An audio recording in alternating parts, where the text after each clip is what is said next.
okay with that. I literally cut and you all just go silent. No one knows what Craig was okay with. They just know that you were okay And with they that, never Craig. will. They will never know. Insert that in yourself at home. What am I okay with?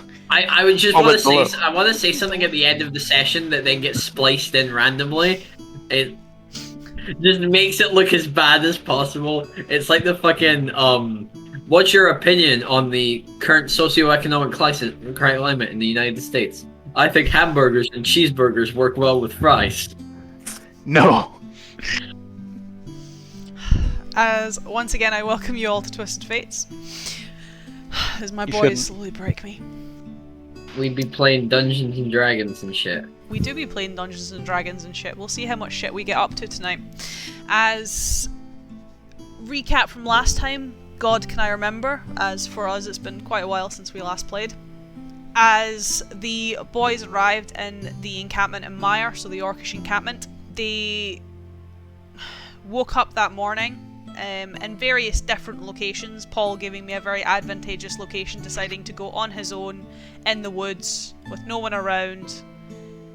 Totally not a prime opportunity for, you know, his essential patron at this point to come and chat to him. Surprise, surprise, his essential patron came and chatted to him. Though it wasn't Deirdre, it was the wolf, where he got some very interesting information out of the wolf. The fact that maybe he didn't like Deirdre very much, the fact that he was apparently sorry for, you know, most of the Green Hand currently dying or being dead, and the possibility that the wolf could leave Deirdre if another host was found. As well as later from Eidolon finding out what the wolf was calling him when the wolf was calling him Canrus. He was essentially calling him a dog. I ain't no dog. Apparently you are. But that kind of set Marcusar on the path to waking everyone else up and gathering them all together, kind of relaying the information that the wolf had given. The wolf was, well, very confident in his abilities and very open about the fact that Mire was going to be attacked, and that Marcusar was very much okay with telling everyone Mire was going to be attacked. So Marcusar did just that, giving the information to the rest of the party and, well, to the orc chieftain, who, after kind of gathering everyone together and having that morning, took everyone to the elder's tent, where there was some heated discussion. Seems like the elders don't really trust you anymore, Ranagash. You know, No. travelling around with Eidolon. So it kind of went in quite a large circle. I was going to say a small circle, but no, it got to the stage that it was going around in a very big circle. Even with the boys giving you a bit of a hand, trying to answer some of the elders' questions, it was very apparent that the elders had already made up their mind. They were just trying to get the words out of you so that they had justification for their reasoning. That didn't really happen. To kill me. They did want to kill you. Who Like doesn't? it was less of a circle. It was more like an MC Escher painting of argument. Then they just decided to dust Matthew's friend instead. They did. Thanos snapped. As Bartak got very, very fed up of the circular conversation and the circular argument, and put forward the notion to the elders that if they wanted a sign that you four were to be trusted, that Ranagash's word was to be trusted, that you go through the trials. And the elders were obviously quite reluctant to that idea. They initially said no, because you didn't have a witness, whatever this may be. And Bartak told them to shut the fuck up. He would be your witness. Which they also didn't seem to like the idea of. Fuck them. However, they couldn't really say no to the chieftain. Witness me. And that was when he was turned to dust. You watch as one of the elders almost seemed to cast some form of magic, and Bartak ignited into flames and disappeared, turning into a pile of ash. Where one by one you were then all asked if you were willing to go through the trials, willing to take the test. Of course you all said yes, because if you didn't, there's not really a point in you being here tonight. And you went to the shrine, where you went into what seemed to be a newly refurbished shrine almost, to 4 different basins with 4 different animals sat upon them. You guys read a riddle, kind of worked out where you or which animals, which trials you should partake in. Wolfric nearly messed the whole thing up by just dropping his blood in the wolf basin and going straight for that, which would have been really funny if you had succeeded that, because then someone else would have had to do the strength test. Yeah, Volunteer Ranagash. yeah. Oh, I thought we were going to mention the fact that like Wolfric was the first to walk through the barrier. I was like, yeah, guys, it's That was fine. Come also on in, true, the yeah. water's fine. And then all of them Everyone else proceeded to have burns. pain. Well, not Yeah. all of us can be normal people with happy lives. Wolfric's like, I've never felt so sure of my life choices up until this moment. You did Literally- something right. somehow. Literally forgot about that moment when getting to the shrine, Wolfric walked through the barrier completely fine, said to everyone else, this will be completely fine. It was not completely fine for everyone else. It was far from okay. It was far See, from okay. being a Joe Schmo isn't a bad thing. Sometimes it means you don't get harmed by magical protection barriers. As you kind of went through the different trials for the different animals. The brands on your hand that the Elder had placed there all changed colour to correspond to a more magical door, and we ended the session with you going through each of your doors and into your trials. The proper trials this time. You just got mini trials last time. This is like the big thing. That was a mini trial? That was a mini trial. Oh Get set on god. fire, call that shit the Scorch Trials. Boo. That was awful. That movie sucked. The books are better. This is one instant where it's not even like a book snob thing of the books are better, the books are just better. It's Yeah, an objective I fact. can't It's an read. objective statement. I am Jared 19. Never fucking learn how to read. As before we actually get into the trials, get into the sessions, it will be a little bit, I guess, individual for the first half of this session, as obviously you are all separated. But I also need to get you guys to take down some notes for me, as the only thing you'll be keeping for the first half of this session is your ability scores. You will be losing your racial features, you will be losing your class features, your HP is about to change, your speed is about to change, and your AC is about to change. I have a question. Yes. Is my charisma still 18? No. Your charisma is back to 13. My charisma is now 13. Can I ask another question? Yes. What about skill proficiencies? Your skill proficiencies will stay the same. They'll Oh. tie to your ability scores. It's just your features, so your class features, your race features, and health, AC, movement speed. So I'm not a monk, Ewan's not a paladin, Matthew's not a wizard, and Paul's not a druid. Nope. I mean, I Now, wasn't much what of a is druid to about begin what with. is about to happen is I'm about to cook utensils my way out of this. He keeps that proficiency. You know I keep that motherfucking thing on me, and it's just a soup ladle. As Craig, Mm-hmm. so note down your AC is now 13. I never felt so weak. Your hit points is now 7. Lovely. Your movement speed is 40. I went down by 10. You have the feature Keen Hearing and Smell. So obviously advantage on perception checks that rely on hearing and smell. You've just been turned into a fucking fox. Yep. What, what do you think the art Oh was for? shit, we're getting turned into animals? And the only attack you have available to you, Craig, is your bite. Which is... Well, it's proficiency, Proficiency plus plus dex or strength. proficiency plus strength.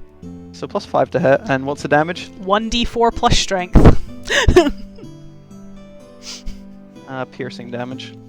Bro, so I'm a boar now? You are going to be a boar now, Ewan, yeah. Well, you did take You're- the trial of the boar, Ewan. You're gonna regret this. I'm going to make you regret this. You don't know what your trial is yet. No, not in terms of the trial, but in terms of the shit that's gonna come out of my mouth. Ewan's a boar, more like boar Ragnarok. Shut up. That's Um, genuinely not what I was thinking. That's what I was As thinking. the next one in my notes is Paul. Your AC is also 13. Okay. Your HP is 11. He gets fucking 4 more. Your movement speed is 40. You also have Keen Hearing and Smell. So, advantage on perception checks that rely on hearing and smell. But you also get Pack Tactics. So as long as you have an ally nearby, you Which I have... won't. All these trials are by ourselves, correct? You don't know. You have advantage on Oh, attack rolls. Okay. And the only attack that you have is also Bite, Okay. which is proficiency plus strength. So keen hearing spell, head spell, Pack Bite. tactics. pack tactics. Is there anything- okay. Your Bite is proficiency plus strength to hit. It does 2d4 plus strength. So you Okay, do hold on. some more damage. And then if you attack something, the target must make a strength save, which the DC is 8, plus your proficiency bonus, plus your strength, or be knocked prone. Okay. I'll try to write all this down. You might not use any of this, but you need to know it just in case. Okay. I can also remind you if you want reminding when it comes to time, especially for features. Matthew, you are an owl. Turns himself into an owl. Funniest shit I've ever seen. You're slightly better than a little owl, though. I kind of needed to buff you a bit because owls are kind of shit. As you have 12 AC and 13 HP. An owl has more HP than me. You have a walking speed of 5 feet. That flying speed of 60 feet. that's better. Obviously, your Nope. intentions is to fly, not to walk. We went from clowning to being clowned upon.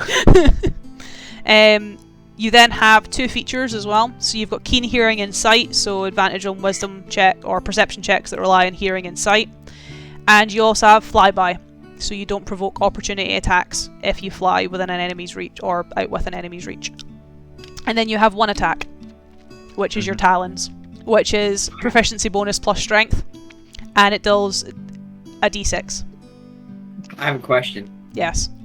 Since Ranagash is now an owl, No, stop, no. but it's still incredibly intelligent. Can we call him Doctor Who?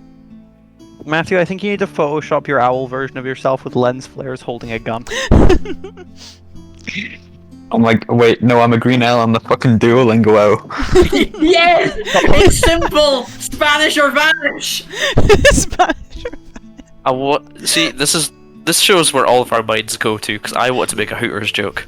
Of course you do. Of course you did. Ranagash isn't even female. He couldn't work at Hooters. You can work at Femboy Hooters. Stop it. Reminds me of... That is such an ancient fucking meme. That is genuinely painful. Question. So, like, you said, what did you say about our stats? Or like strength and dex and all that? How does that work? So, like, your ability scores and skill proficiencies stay the same, Okay. but your like class features and race features, all of those are gone, replaced with the ones that I've given you there. Okay. You don't have your weapons or anything. No feats. Okay. As last but not Marshall least, Adept Boar. Marshall Adept Boar. we have the boar, Ewan. Like You're boar. actually a boar as well. As So, I don't get my elf features. Remind me, what were they so I can remove them? I wouldn't recommend removing them I from your wouldn't character sheet. I recommend No, removing I'm them. writing them here. So it's things like Fey Ancestry, Trance, Dark vision. Dark Vision. I Don't can't they get like a +1 to whiz or whatever? No, Oh no, it's your not, no. So your ability scores stay the same as they are Oh, just now. It's just your racial Okay. features that go away. Your ASIs don't Okay. change.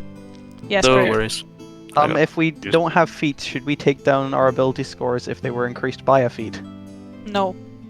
Second question, if we keep skill proficiencies, do I still have a +12 to perception? Technically, yes. Okay. I lower my hand. This is You're the also- keenest you're fox you've ever seen. I'm the As fantastic Mr. Fox. Ewan, your AC and your HP are both 11. Okay. Your speed is 40 feet. You have the charge feature, so if you move at least 20 feet towards a single target and make an attack, the target takes a additional d6 slashing damage and must succeed on a strength save, DC equaling 8 plus your proficiency bonus plus your strength, or become knocked prone. You then also have Relentless, so if you take damage that would reduce you to 0, you are instead reduced to 1. That only happens yeah. once per short or long rest. He's a half-orc. Essentially, yeah. This is the half-orc feature. I'm a half-orc, got the tusks and everything. And then, hilariously, the only attack action you have available to you is your tusks, which to hit is your strength plus your proficiency bonus, and it deals a d6 plus your strength and damage. As I need both my books. Not this one yet, just this one. Does that mean Wolfwork's just Pumbaa? Yes. Oh, I was thinking so. We got Doctor Who, Fantastic Mr. Fox, Pumbaa. Paul has chosen the werehog form of Sonic. As you now have all of your stats, we can move on to the actual trials. Okay. Which might be interesting, might be super quick. You guys could do this in 5 minutes or not. As I guess order and stats Speedrun. because it's the order of my notes. Let's see if you guys can speedrun this. Craig, I cannot speedrun this, let's go. no pressure. You obviously pass through the door, as everyone else does, the door sealing behind you, and you start to make your way along quite a narrow corridor, where you start to feel, I guess, slightly lightheaded in a sense. The walls start to become a lot taller, the stairs start to become a lot steeper, and you eventually kind of get to the set, or the top of a set, to another archway, as you pass through it, and as you're passing through it, you kind of see an empty stone room, but the moment you step onto the other side of it, the room starts to morph and change. It starts to become like that of a forest. Thick trees, thick foliage, fallen logs, felled trees. That's almost accompanied by a very, very humid heat. Everything is very, very large. Everything is a lot bigger than you'd imagine it. At first, perhaps you thought you were in a section of Maiar, but even then, these trees, some of them are familiar to Thansari, and even then you are very, very small. In the jungle, the mighty jungle. Wrong character, that's Ewan's turn. A wee boy. As looking around and looking at yourself, you feel your senses have been heightened, and you notice that you're a lot closer to the ground. I raise a hand up to... Wait. So, just for context, because you've already told us what we kind of are, does that mean I'm currently walking on my hind legs, or...? Nope, you're on all fours technically, but it doesn't really feel like that, because it wouldn't feel like that. If you try to raise up a hand, you just raise up a paw. Can I scream? You kind of just shriek, because a fox just shrieks. I'm not So gonna that- attempt that noise. So that's what the fox says. Boo. This is gonna be painful. This entire session is going to hurt. I've chosen violence. Please, continue. Both of you and M. Kind of looking around the room, I guess, assessing your surroundings. As you are now a fox, you have none of your own equipment. Your fur seems to have taken on some familiar shades, kind of taking that of your hair colour. But the only thing that is guesses of note is at the far end of the room there does appear to be another door. However, Quick query, am I free of infection? technically yes, you're feeling a little sick. Oh no, I'm going to die in like 3 minutes. Gotta go, gotta go quick, Craig. Put on the speedrunning music. As yeah, the door at the far side of the room is very flush against the wall and doesn't really appear to have a keyhole or a door handle. Does it look like if I made my way over there I could just push it open? You don't know. I guess keeping a steady foot, because it's not nearly going to be as simple as it looks here. I'll try and make my way across this foliage to the other side. You doing it stealthily? I'm going to attempt to, because I don't know what I'm dealing with here. Actually, before I head off, stupid, I'm a fox. I know Yes. I'm not the best at it, but could I attempt to climb a nearby tree and actually assess my surroundings? You can do. Would it be a roll to get up the tree, or would I just be able to get up? Give I've me seen foxes climb acrobatics. trees. Oh yeah, they can climb trees. Getting down is the problem for a fox. They kind of fall like a cat does. That's a 23. Nice. You're able to get up to one of the nearby trees. Dealing with 4 appendages like this is very, very new. You're a little bit clumsy, but you get used to it pretty quickly, kind of perching yourself on one of the above branches. Yeah. When I'm up there, firstly, he's going to start looking with his eyes as he's used to, but with strange additional fox senses, I'm assuming he'd be able to hear or smell better to perceive his scenario, like his Yeah. situation, I presume. You find that your eyes, whilst still good, they aren't great. A lot of the thick foliage, even up here, obscures your vision. However, your heightened senses for smell and hearing do allow you to perhaps tune in to other sounds if you would like to give me a perception check using those senses. Essentially, what I'm going to ask to do is using hearing and smell, try to locate with my eyes, using them as like locators, if that makes sense. Yes. Essentially listening out for something so I can tune myself to look where that is. 2d20, KH1 plus 12. That is 30. Perceptive fox. As There's all my good rolls for the session. Probably should have kinda- kept those for later. yeah, you kind of need them for later. As you kind of look around, sense around, the first thing that hits you is smell. Then it's the sound, and then you can kind of hone in on where that is. I'm As gonna be real. Eidolon doesn't have the strongest sense of smell, so the second strong smells start hitting him, he probably almost falls off the bloody branch. first time in a long time he's actually smelt something, and it's something foul. Jesus This Christ. man needs therapy. Thank you. Are you offering? As when you came in, perhaps you thought it was more of a rock boulder, that sort of thing. It's got that colour to it, though the scent is definitely not that of a rock, and the sound that is coming from it is also not that of a rock. As honing your senses to look at this thing, you can see this just mound of almost black moss, though you now recognise it to almost be a mixture of fur and feathers, just slowly rising and falling with a growl. It's about 3 or 4 times the size of you. Can I recognize what type of creature this is, or? Bird. 'Cause I have an idea, I just don't know if Eidolon would have an idea. You can give me a history check, because Eidolon did spend a lot of his time in the libraries.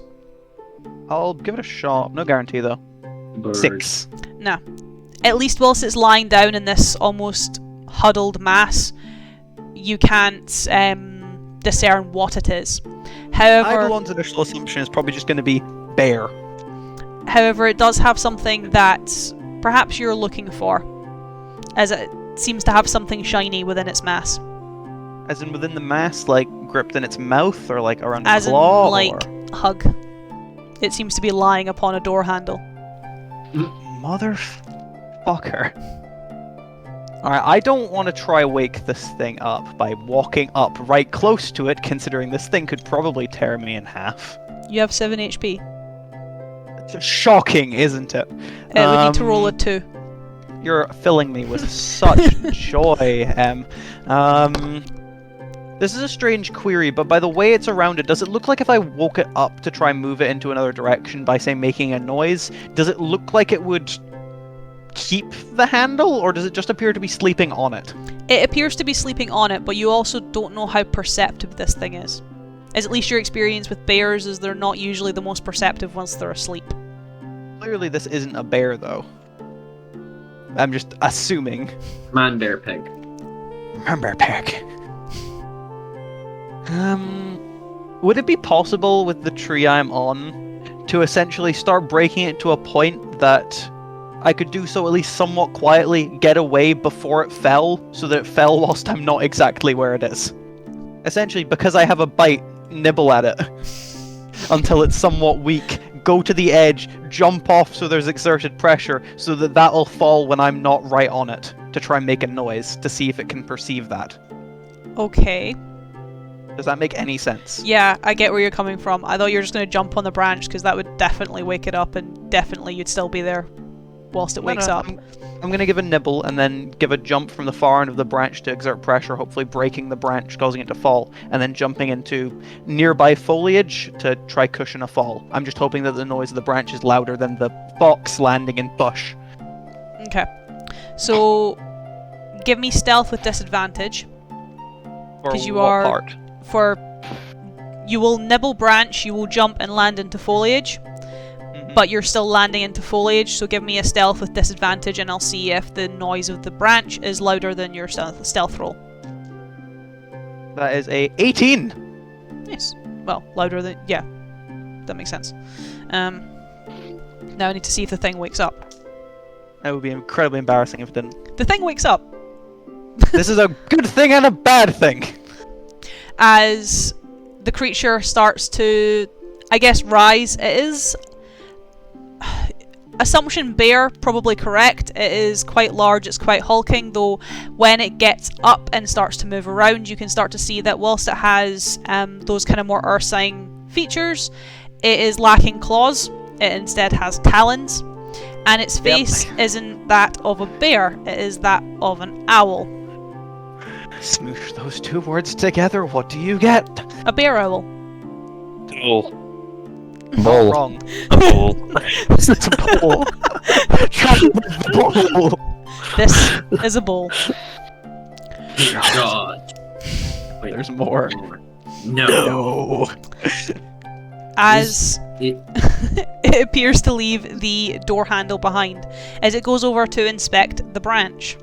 Well, I am going to use this time to, trying to stay steady on my feet, make my way to this door handle. I am small.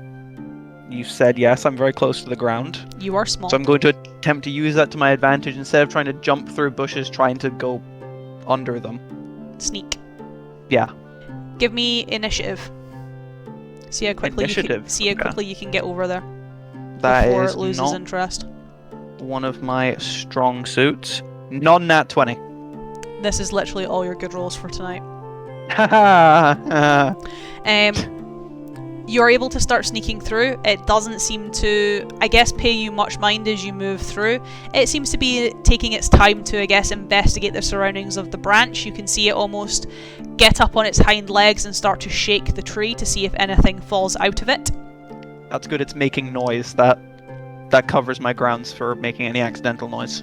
As you are able to get over and get to the door handle. I'm assuming I have to pick up the door handle in my mouth because I lack opposable thumbs. Yes, you have to pick it up with your mouth. As By the time I get there, is it still focused on the that's what tree? I'm about to see. Please stay. It's very interesting. I'm sure you can have so much fun with that large bark of tree. Yeah, but it could have a lot more fun with you. Please don't tell me it's seen me. It's seen you. Yeah, if I hear that it's stopped rustling the tree, I probably would look back.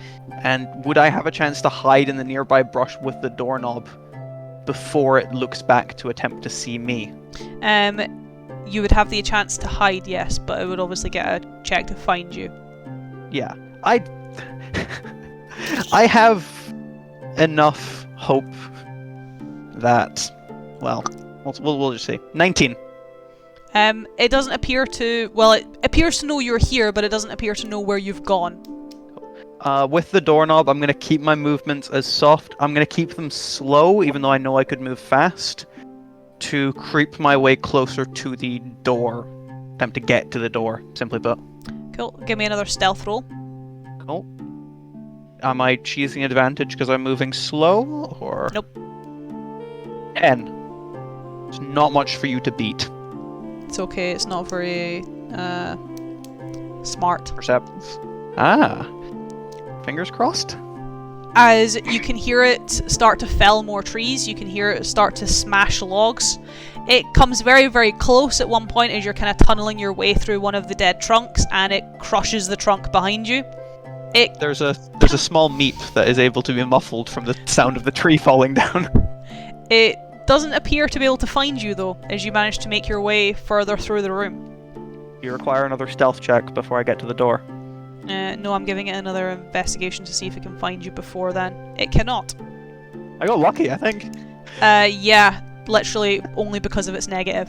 Do I make it to the door, or is there a convenient large mass between here and the door that has no foliage? Nope, everything here is foliage.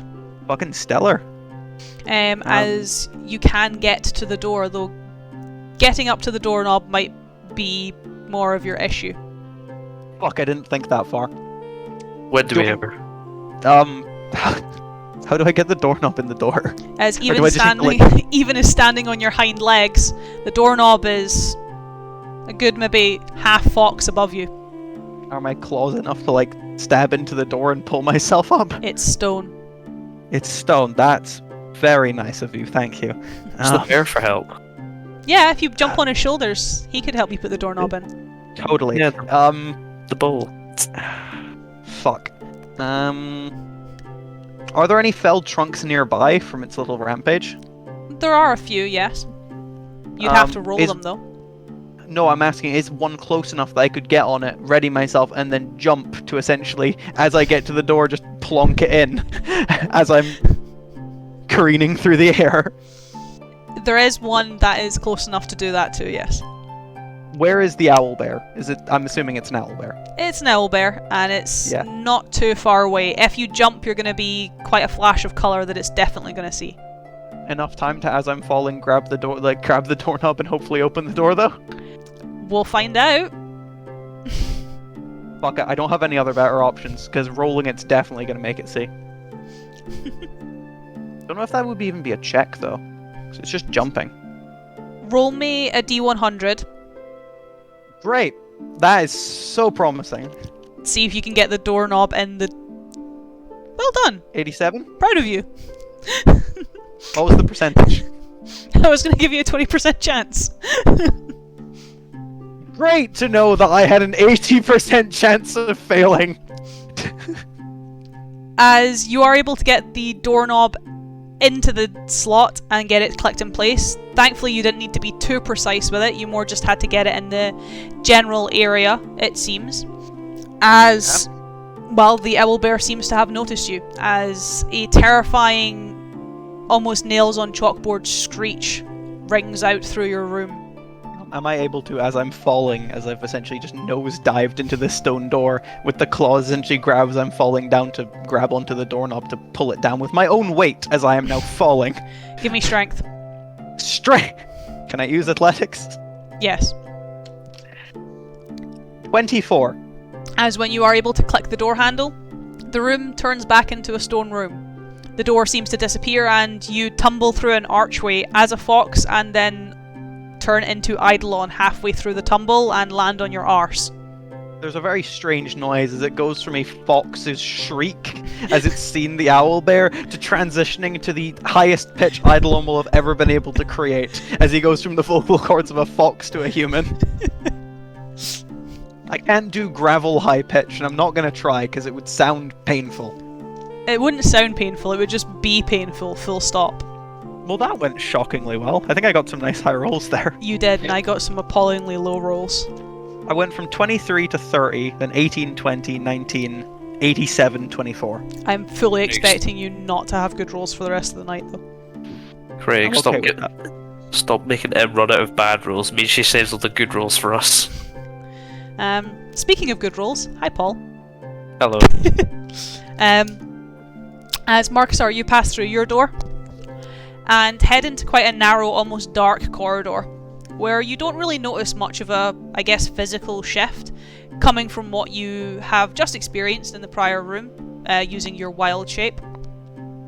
You do feel your body contort slightly, but nothing, I guess, too strenuous as you step through this archway and into what appears to be an empty stone room, though similar to, well, what Eidolon experiences unbeknownst to you. The room starts to shift and change, though yours doesn't take on a more tropic nor forest appearance. Instead, you get a mountainscape, something that Marcusar has never seen before.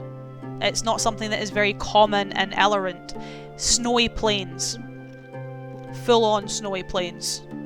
With proper snow-capped, ice-covered mountains. I've never seen snow. It's not even little snow, this is like... Oh, this is like big snow. This is like, you are wolf, snow is at your knees. This is big snow. Okay. As you kind of enter into this room, seemingly alone, there doesn't seem to be anyone or anything around you. There is some shrubs still growing through the snow, but the wasteland itself seems quite barren. Until the archway starts to disappear, and carved into the mountains on the other side you can see the front of a door. Again, similar to Eidolon, though unbeknownst to you, missing its door handle. Taking a few paces, you are suddenly stopped, as almost a wind picking up some of the snow swirling around you, and a claw wrapped in white fur, almost seems to come out of the wind. This spectral figure that takes much more of a monstrous form. Nothing you've ever seen before. Standing a good maybe 15, 16 foot tall, covered in white fur, kind of these black horns protruding from its head, almost like a, I guess, more ape-like creature rather than a strictly humanoid creature. Is this a Yeti? It is a Yeti. Okay. As it reaches out to claw you, and another wolf jumps out in front of it, so that it defends you, and you are not injured. Though the wolf itself is clawed across the side and knocked into a nearby protruding rock, where from behind you, several more members of the pack rush forward and start to attack the Yeti. What do you do, Marcusar? You are Doggo. I am Doggo. Arf. In every way, including physical, I am a wolf. Arf. Yet again, we are faced with a dilemma, and yet again, you must figure out how to progress. I've got a pun for every single one of these. I can't wait for us to get to the boar section. I honestly can't wait. But I'm imagining this Yeti to be like the one from Monsters Inc. Let's go. Welcome to the Himalayas. Snow cone? The lemon. I don't think it's as straightforward as just using pack tactics to attack the Yeti. You said there's a door, but I don't know there's a door handle missing. You can't see a Can I door see- handle on it. It just is it's a flush outline of a door missing a door handle. Okay. Can I check my surroundings and see if there's a door handle somewhere? You can give me a perception check. 25. There doesn't appear to be a door handle anywhere. From what you can see, there are 5 wolves currently attacking the Yeti. The Yeti looking obviously very unhappy about that. There are some shrubs nearby with various different flowers and berries on them, and there is the injured wolf that's maybe about 10 feet from you. Sounds like all I can do is attack the Yeti. But that doesn't seem right. It seems too obvious. We aren't here to help you, Marcusar. Come on! Your characters aren't, but you guys are. No, we're not. We're in the ethereal. We were never real, Paul. We're in the void. What? Peace. Shit, and you faith. was really in the void. Okay. So what are... Explain to me what exactly are pack tactics, because I know you've used them, but I haven't. So pack tactics is a feature on, well, most canine creatures. Some other creatures do get it, but it tends to be a canine creature thing. Where if in this instance, wolf, was to make an attack against a creature and one of its allies was nearby, it has advantage on the attack roll. On Okay. the Because you have a lot of- consideration that the target isn't incapacitated.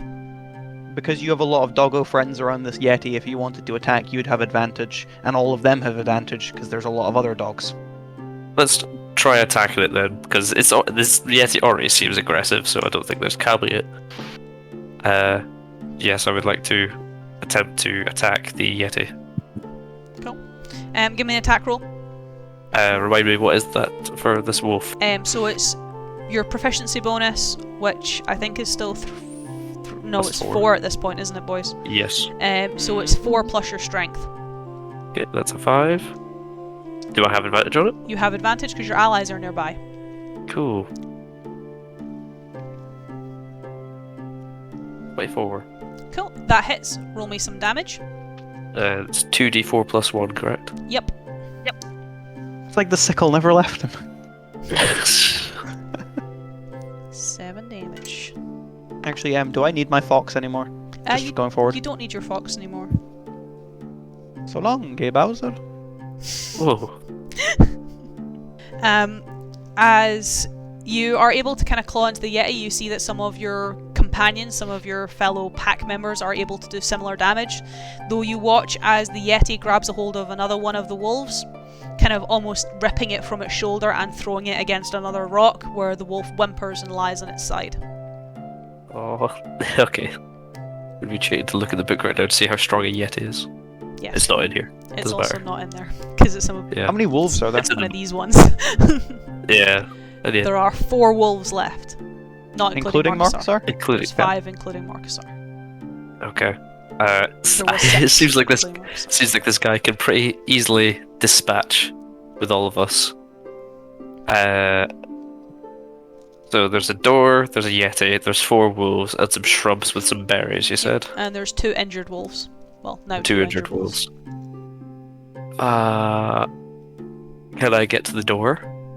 You would be able to run over to it, yes. Okay.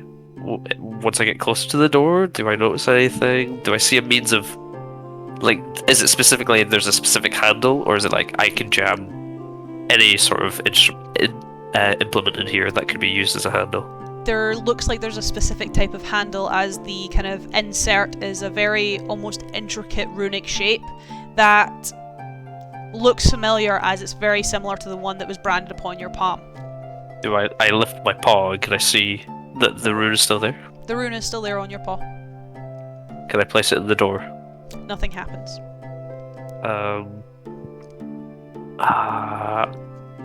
Is it just attack the Yeti?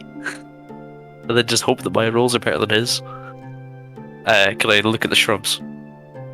This is jotting down how many wolves just died.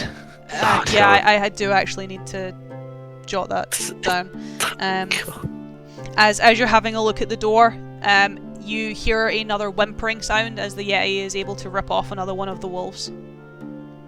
It's just a Minecraft dog death There noise. is only 2 wolves left attacking the Yeti. Give me a nature check to have a look at the berries and Oh, flowers and God. plants.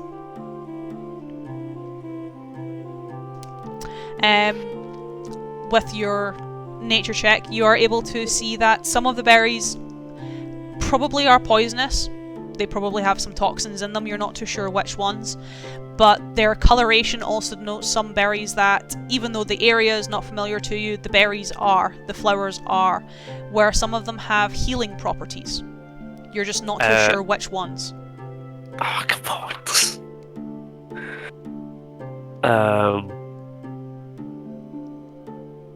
I could try and feed some berries to my allied wolves, but I don't know which ones will heal them. I could try and feed the poison ones to the Yeti, but I also don't know which ones poison him. I don't know where this door handle is. Is there some runes on the Yeti? Like on his horns or whatever? Nope, not that you can see. Attack the Yeti. Give me an attack roll. You still have advantage, as you still have allies. 21. Roll me The some question damage. of how many? Yetis are fucking brutal for how low CR the game puts them. Yeah. Actually crazy. As you only have 1 wolf friend left. At least he's attacking the other wolves, not me. How's the Yeti looking now? He's looking alright. Fuck. What the fuck am I supposed to do?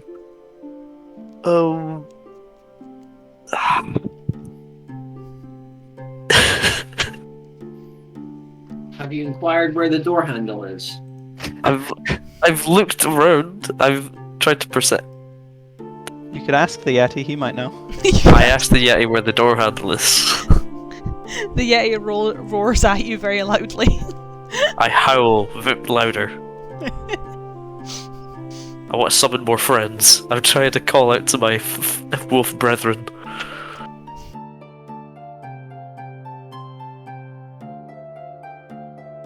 I feel like if I keep attacking it, nothing's gonna happen. He'll just whittle me down. Oh god. It's like I bet it's like super obvious, and I'm just being real dumb. I'd look for the fucking handle. I don't know. Where's the handle? You can't find it. So my thinking, I have several ideas. It's a snow-capped mountain. It could literally just be in the snow anywhere. I mean, you could make an investigation if that's your idea. But our thinking was like one of the horns of the Yeti could be used as the handle, but now that doesn't seem as likely because now it's got a rune shape on it. Can I look around in the snow for the handle? Give me investigation. Oh god. This is gonna be dumb. I wonder if that's another one of your wolf friends dead. It will Depends if it hits. They don't have a Right. very high AC. You cannot find a handle. And there are now 5 injured wolves, and you're the last healthy wolf remaining. I go to, is there a way for me to like, with my wolf mouth, just like grab like maybe a branch of the berries and go around all the wolves and try to heal them? Oh, that's a lot of chances for a Yeti to smack you up. Ah, like what am I supposed to do? I attack the Yeti again. I don't have pack tactics because they're all down. Correct. Yes. Correct. I'll attack the Yeti again. Oh no! I thought you were burying. Okay. You have. Hey, he rolls high. Roll me 2d4.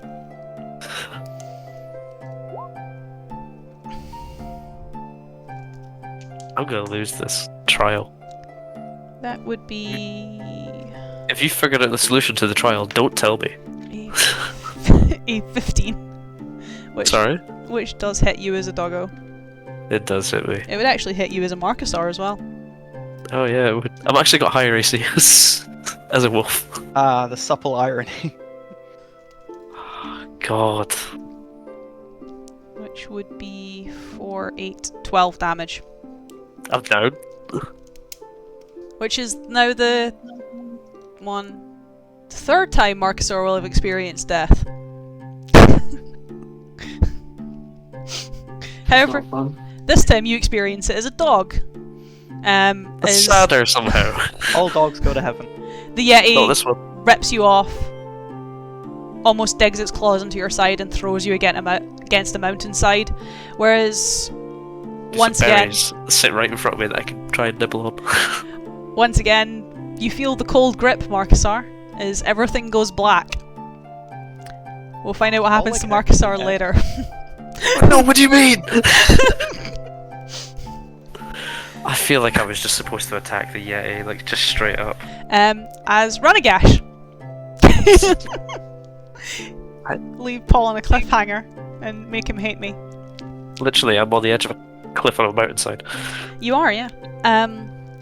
As Ranagash, you kind of go through your door, start to make your way up a flight of stairs, and everything starts to become very, very large, and you start to become very, very small, and you start to become very, very slow, where you stop walking and start hopping. As even before you get to your archway on that last few steps, you feel yourself become very feathery and very short.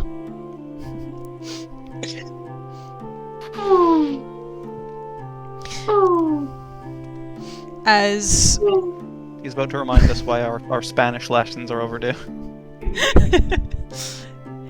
you pass through your archway and almost glide through it as you kind of hop up the final step and just kind of flutter your way through. As you are an owl, very small owl, and your room doesn't really change very much when you pass through the door or pass through the archway. You can see a door on the far side of the room, again seemingly missing its door handle. However, you find yourself in more of a statue garden, as there appears to be 7 different statues, though 2 of them kind of look alike, but not quite. Alright. So what does Ranagash do? What does the burb do? What do the statues look like is probably the place to start. So there appears to be a lizard, a panther, a lion, a spider, a wolf, and the one that seems to have 2 of it kind of looks like a dog, like rather than a wolf with big fluff. Think more like Mastiff style. Okay. Okay, initial thought. Statues. Wolfric would not enjoy this. Second thought. Is there a door handle anywhere? Not that you can see, at least kind of base observation, there just appears to be these 7 statues. How are they arranged? I guess kind of what you'd expect from kind of a statue garden. They've each kind of got like their own little plinth, their own base, kind of like a few almost topiaries kind of almost encircling them, just dotted around. They're not really like in a specific location. Do they have any sort of inscriptions, I guess? Nope. Nope. Just... What else is in the garden? That's it. You have 7 statues, each kind of in their little spot. There are a few empty spots, but they don't have anything on them. They're just kind of like those small alcoves with no statues in them. And then there's just the kind of 6 different types of statues, and then there's the 7th statue that looks very similar to the other dog statue.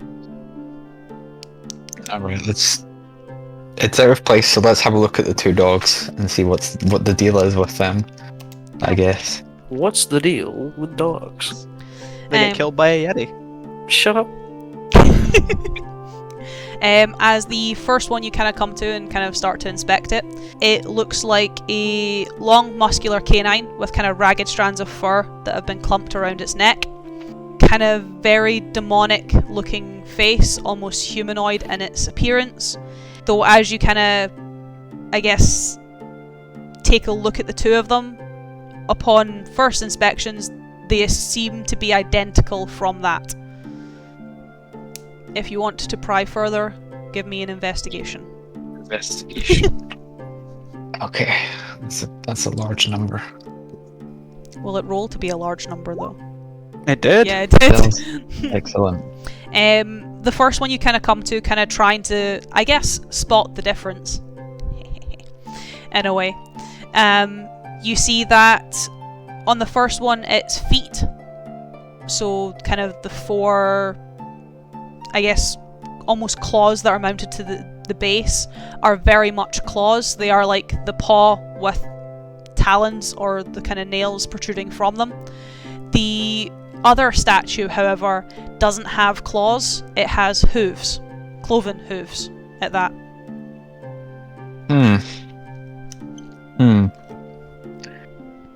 No, I was worried it was going to be this. The eyes of the forest to test your cunning, or to test your wit. And I have none. Test your smarts. How smart are you, Matthew? Good question. Not smart in this way, it seems. Deduction is not. I can't think of the correct metaphor. Strong suit? Sure. Wizard. Right. That's the only... Is that the only difference between the 2? The feet are the only difference between the 2. Okay. The body shape, the stance, even the placement of the fur on its back, identical. The only thing that is different is one has claws as its feet and the other has hooves. Are they positioned relative to each other, or is it just not matter because none of them are? None of them are really positioned, though. If you're wanting exacts for this, like one is at the far end of the room and one is actually closer to the archway. Yeah, that doesn't really. Okay, let's keep going. Let's gather info. What are the other ones like? Can we just do a mass investigation? Okay, give me a roll. Should have copied. Let me copy the command to roll a d20 while I remember. That's not as good. The other ones itself, they appear to be more monsters. As you can see that the lizard one, when you kind of look at it and kind of give it more of an inspection over, seems to be made from 2 colours of stone and has 8 legs. The panther almost has tendrils erupting from its back. Not like Eidolon's tendrils, though. These have like... I guess the only way I can really describe them is like the Avatar style. Like weird mouth The Blue tendrils. People Avatar. The Blue People Avatar, yeah. Right, okay. Not Airbender Avatar. Yeah. The only good Avatar. The lion is very almost spiked, and you can see that whilst being more feline, it also has wings. The spider, like the almost lizard is made out of 2 types of stone, though other than that, it's quite unrecognisable to yourself. And the wolf is very, very large, almost howling up at the moon, and you can see that incorporated into its design is very almost crystal clear gemstones. Okay. So they're not animals, they're monsters. They are monsters. It's a question of what the pattern is. It's so Basilisk, Displacer Beast. I can't remember what that one's called. I don't know what the spider is, and I don't know what the wolf is. And the dogs are just dogs, unless they're like die or something. But no, there's. Why couldn't I get the logic puzzle? Do you know what the answer is, Paul? No. At least my life wasn't in jeopardy as much. In the face of not knowing what to do with the information I have, let's just go with try and get some more. And can I just do some sort of? Do I know anything about these creatures on display here? Which ones? All of them. 1, 2, 3. Do you want So I'd need 6 history checks. 6 history? What is my history? Because I can just. Okay, that's 1d20 plus 4, 6. 2, 3, 4, 5, 6. Okay, There we so go. Is that 2 nat 20s and a nat 1? What the hell? Those are some good rolls, except from the 5 and the 8, though. Those are all pretty outstanding. 4 to 6, not bad. So the lizard, I'll just literally do it in order down my list. So the lizard-like creature, not something Ran has ever encountered, though he did have an education to some degree, at least in terms of mythical creatures, not so much in terms of how to kill them or what they are, but more how to use different parts of them. Joy of being part of that more shamanistic tribe. Monster parts are usually quite coveted and very useful in terms of magic and medicine. The lizard creature itself is a basilisk. You were right. It is a ground or underground dwelling creature, primarily. Prefers, I guess, wetter climates. Some of the orcish hunters have encountered them on occasion, but you yourself have never seen one intact. You've only ever seen parts of them. The second creature, this black panther made out of almost onyx stone, with these kind of tendrils coming from the back of it, is a displacer beast. A very, very rare creature that tends to prowl the mountains, though its tentacles are very, very good for apparently helping with heartaches or headaches. At least that's what the elders use them for. The third creature is this canine, the one that there seems to be duplicates of in the cave.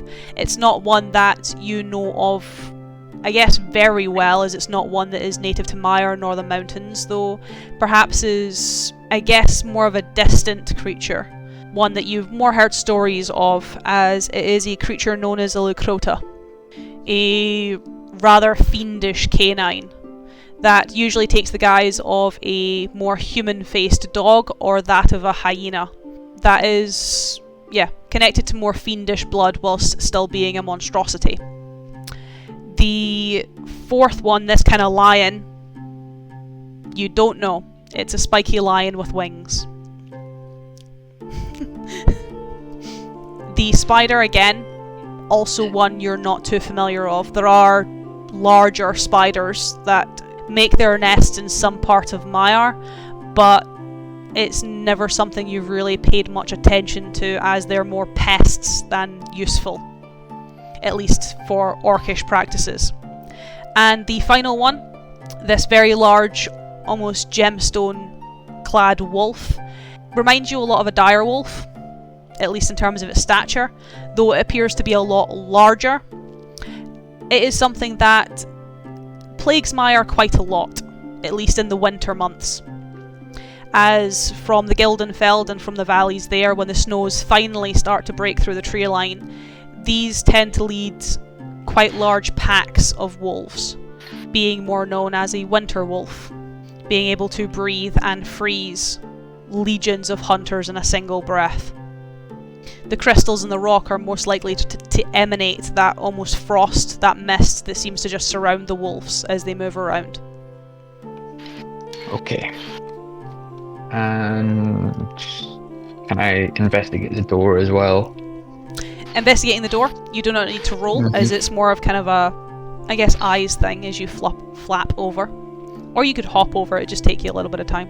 The door itself is very flush against the wall. There is a carved seam, but there is no like way to stick your talons or even your wings through a gap. There is a indent for a door handle where the kind of almost screw that would fit into the door is very ornate, and the very similar runic marking that, for yourself, since you do not have paws or feet, is actually embedded on your wings through the colours of your feathers. It makes a very similar shape. That's pretty sick. Owl Ran has tats. He does.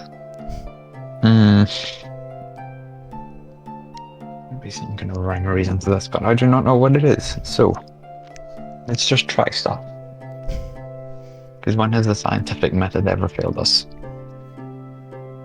So, right here. Can I damage the statues at all? If you attempt to land on one of them, they are very solid, yes. Okay. So that's a no then? Well, you can, like... Or like- they're just like dive on it? You could dive bomb one of them, yeah. Like, if you perch Okay, on them, they are there. Mm-hmm. So you can then presume if you were to try and dive bomb or, like try and scratch one of them properly with your talons, you'd probably scratch the stone and scratch it. Okay. They don't seem to react when you sit on them, so they might react if you attack them. Yeah. Okay, the question that I think I know the answer to, these statues look man-made, right? Yes. Okay, good. I just had a sudden thought and I was like, wait, no, that doesn't work. As Ran, what do you do? Do you attack one of the statues? If so, which think one? That's the only lead I have at the moment. And this decision is going to make or break what happens here. Unfortunately, which is a lot of pressure, which I do not like. Because there's no obvious one that's like... Because there's the basilisk, which turns things to stone, which can make sense because there's statues.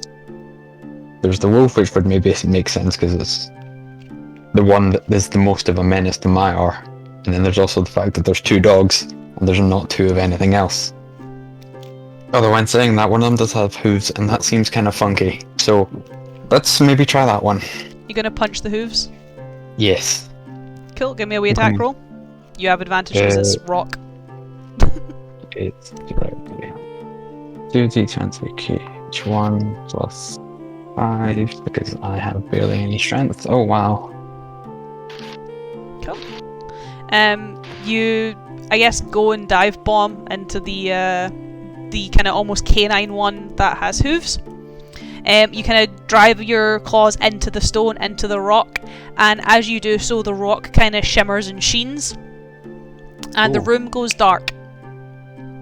If only for a moment, where the statue, when the room comes back, seems to have crumbled.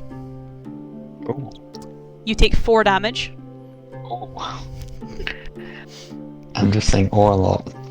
As splintered rock seems to just crumble, and obviously you being an owl kind of gets caught underneath the crumbling rock, as the statues seem to have moved around.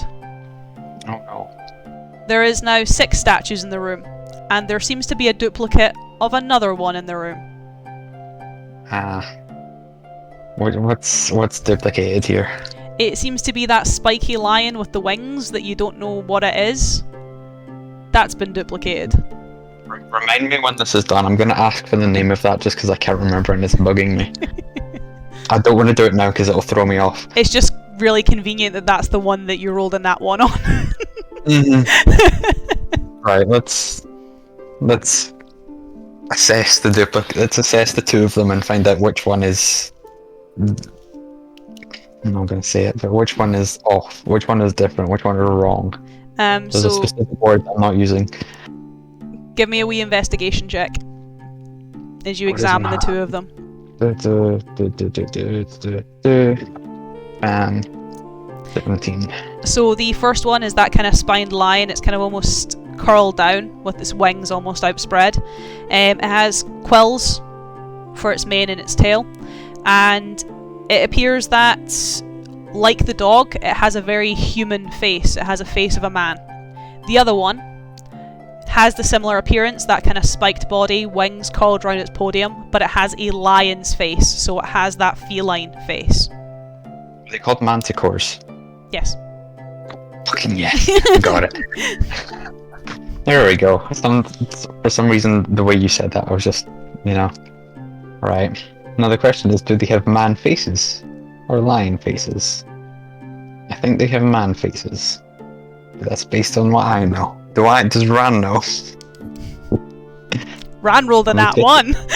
Yeah, so that's also a no. So that's It's 50-50 for this one. 50-50. I'm leaving the heart of the cards. Let's go dive bomb the one with a lion face. Cool. Give me an attack roll. Advantage. It's an inanimate object. 1 plus 5. I will copy and paste that roll because it seems to be useful. Nice, nat That's 20. very good. You kind of fly up, shake yourself off of dust and the splintering rock from the previous statue. Dive bomb the statue with the lion's face.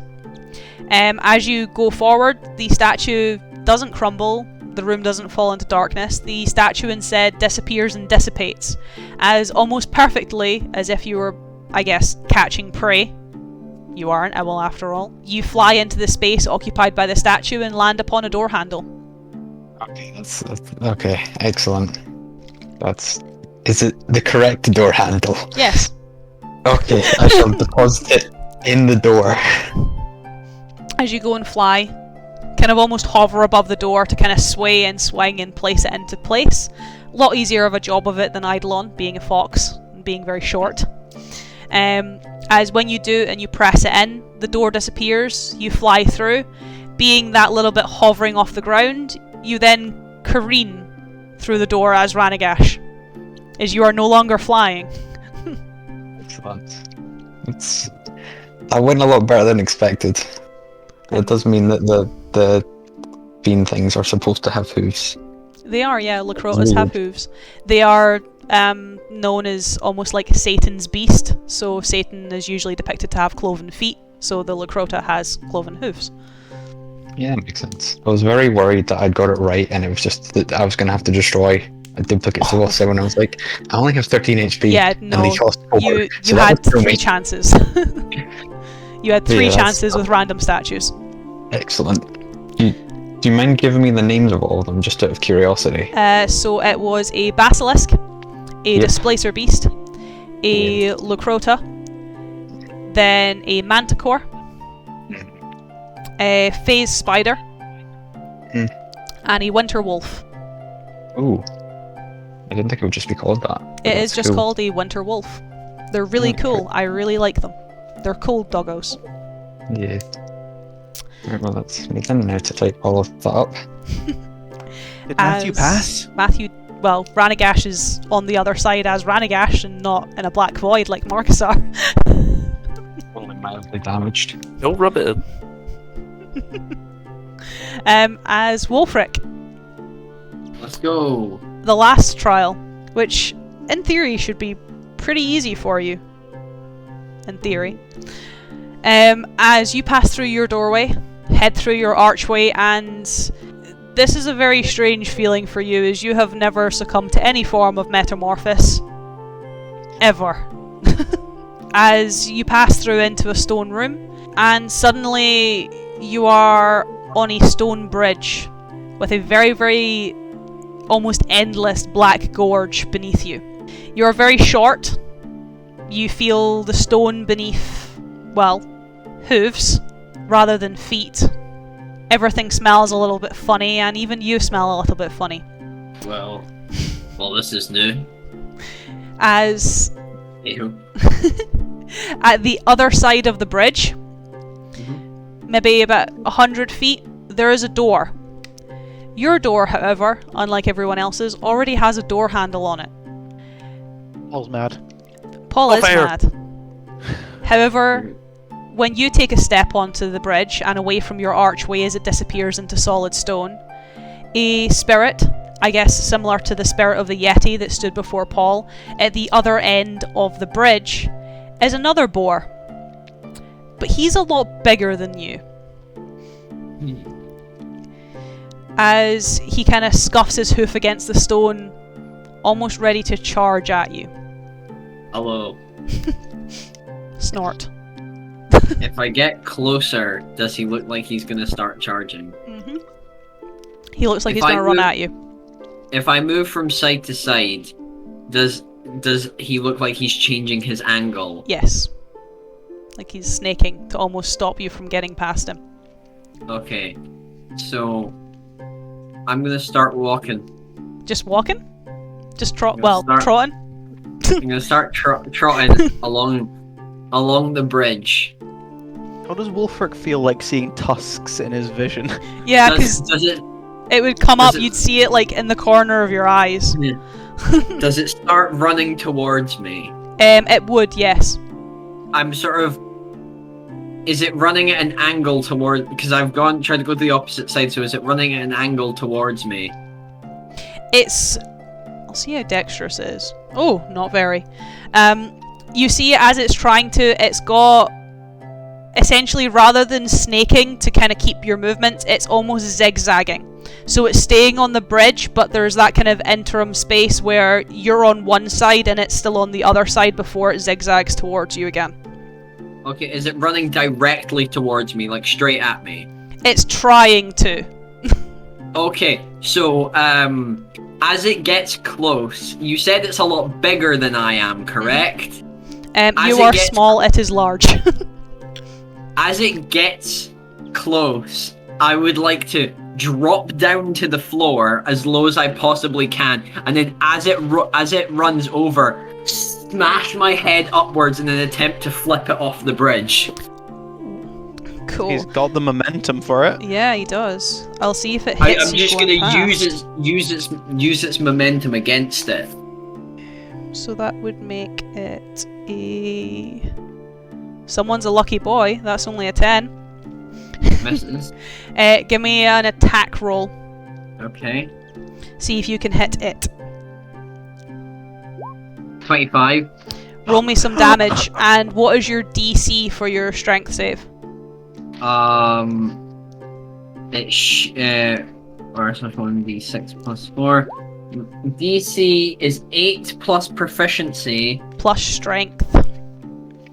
I'm just making sure that I've got the level 11 proficiency right. It should be plus 4. Plus 4, yeah, so 16. I don't think that's a pass. No, it's not a pass. It's a 15. Motherfuckers. Walks in, flips a boar off a bridge, refuses to Just elaborate. elaborate. Just walks off. Leaves. Okay, go. We'll do... Just do a neat 50-50. Well, at least it's not 51. That makes me feel better. If you literally were winning all of this by 1, my dice... No, but that's 61. Which means I still lose, but... You know, it's more than 51. As you drive your tusks into the belly of this boar, almost driving through its soft spot, where you are able to flip it up, flip it over. It almost stumbles and rolls, tries to get up, and because my dice like you in tonight, the boar rolls off the side of the bridge. Ah yes, the old Dragon Rider boss fight technique works every time. And falls into the gorge, leaving the bridge clear for Ewan, Wolfric the boar, to walk across. When in doubt, just flip it. Wolfric's gonna make a hasty Just trot. hasty trot. I have a feeling that was going to go differently. Ewan did that. And then the door with my mouth.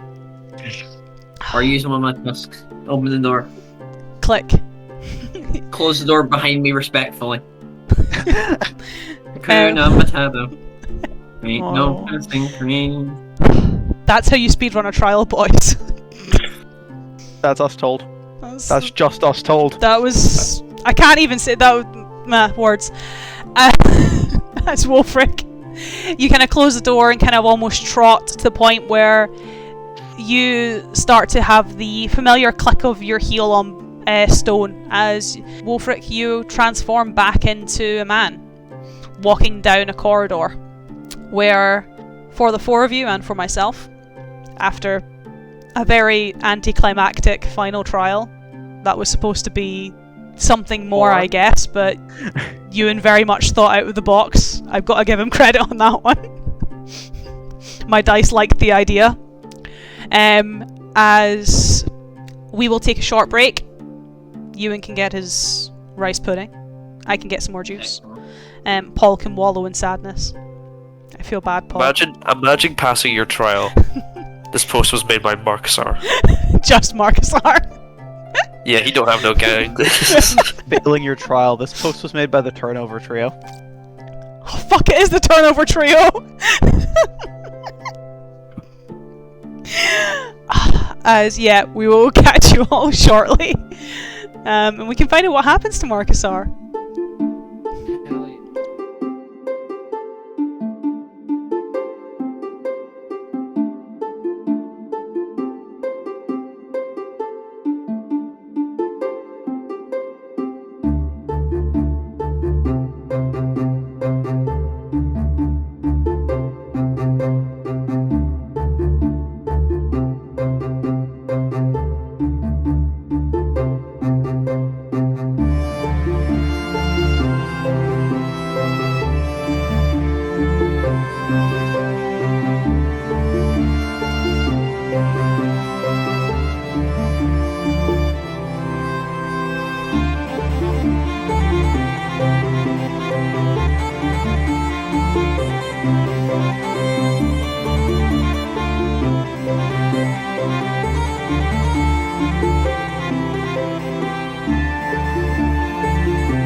Shadow Realm, Jimbo.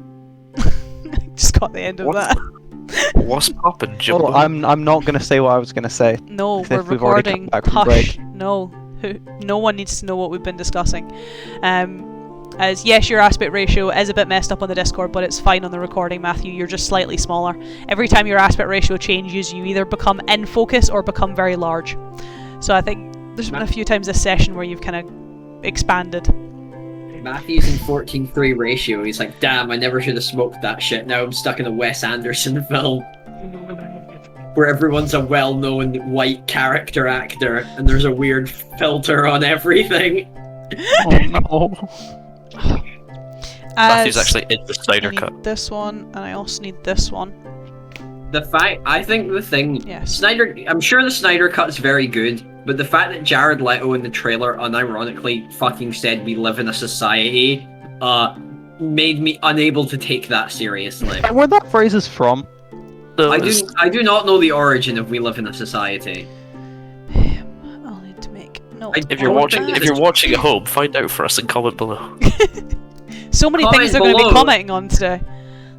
I can't wait for somebody to comment a fucking like some person will comment that fucking Joker meme, and then another comment will be a citation from Das Kapital. One day, in like 10 years, when these videos are randomly getting viewed and pushed by YouTube for no reason, we'll learn then. We will learn. As We have before we go on another tangent, for the four of you, well, I say four of you, three of you. Sorry, Paul Paul. hangs his head. Sorry, Paul. For the three of you, Eidolon, Ranagash, when you guys kind of come to the end of your corridors, break through an archway, the two of you find yourselves upon balconies overlooking a main hall. Wolfric, when you come out of yours, you kind of make your way through a more narrow corridor and find yourself on the ground floor, but of the same hall, as you are now in the kind of big room on the map, where the walkways, the stairs for the balconies, everything is enlarged, everything is very tall, the ceilings are very tall. You can see this very elaborate mosaic on the far end that is headed by a very, very large chair. We'll come to that in a little moment. You can also see glass, kind of almost in that dome around it, with 5 pillars, each one with a statue in front of it. We'll also come to those in a minute.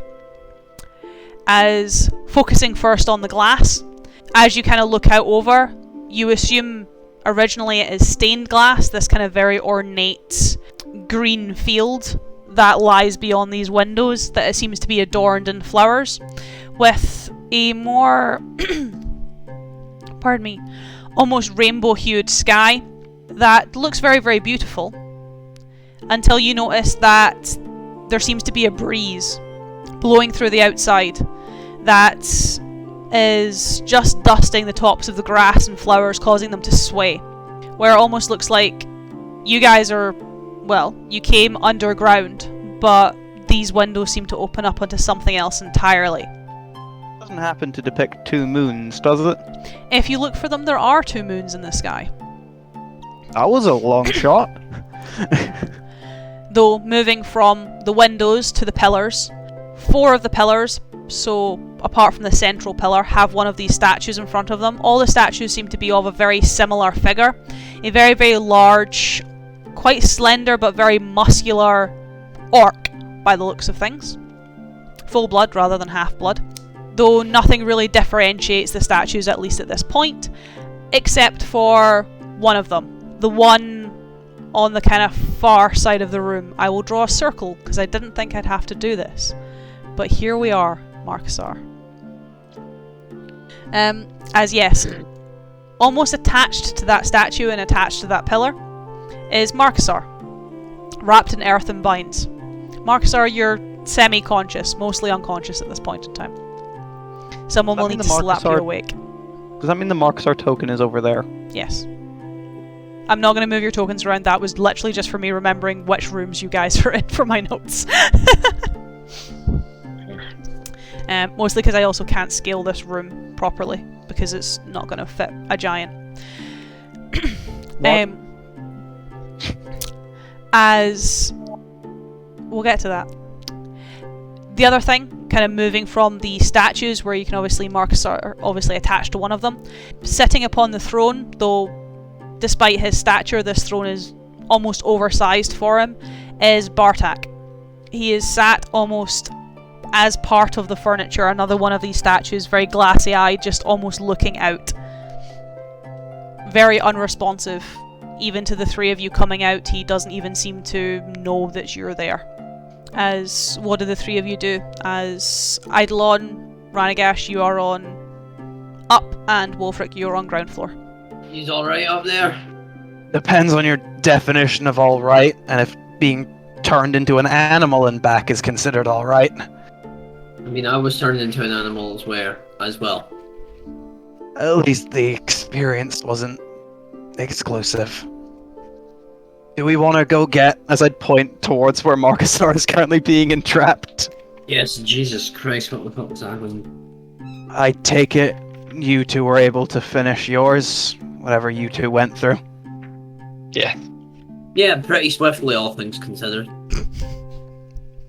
I'm assuming it wasn't being chased by a massive bear with a face of an owl through a forest scape. You mean an owl bear? A what? Well, you know an owl bear? Oh, I have never heard of a... Are you just combining the words owl and bear together? No, that's a thing. An owl bear's a thing. Even you Nope. would have heard of owlbears, Ranagash. Noted. I was about to ask. They're not very common. They're usually quite docile or quite reclusive, but there are a few of them in Mire. Listen, let's just... let's get the idiot and finish whatever this hell is. Wolfric talks Scottish, has Germanic naming themes, but is basically fantasy Russian. Just, you do not know about the local bears. I wrestle bears as young man. I may not wrestle bears, but I now have experience running away from them. Right. I was turned into a boar and had to... There was another boar, but it was bigger than me. And I threw it off the bridge. Pleasantly simple. Seems right up your alley. Yep. And you ran Statue puzzle. easy? I got there. Yeah, not much else to say. I guess we'll start towards... Is Marcusar conscious? Not...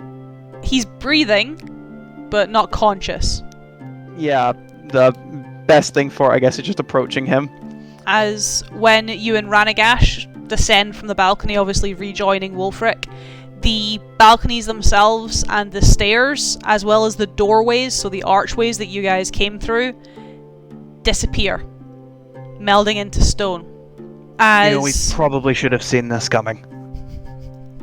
when you start to move away now into a very empty hall, into a very empty space, another spirit starts to appear from the centre of the mosaic at the far end of the hall. Bent down on one knee, a very large orc. Well, the colour of his skin depicts orc, though his stature says giant. As he rises from the floor, Oh boy. taking quite a large, almost spear or glaive in hand, and a companion starts to materialise from around the back of the throne and taking his side. A very, very large wolf that, from its appearance, this almost radiant glow surrounding it, Ranagash, you could probably assume that in life this thing was likely a winter wolf. Though it definitely doesn't seem like it's that anymore. As this giant outstretches its weapon, pointing it towards the three of you, almost its voice echoing and shuddering the halls. I am Mak'tor. This is my home and my blessing. You have been given her trust, and now you must fight for mine. As I need the three of you to roll me initiative. I also need Marcusar to roll me initiative. Am I allowed to ask Ranagash something just before we roll? Yes. Ran, can your friend likely still see us? He is witnessing, so I assume so.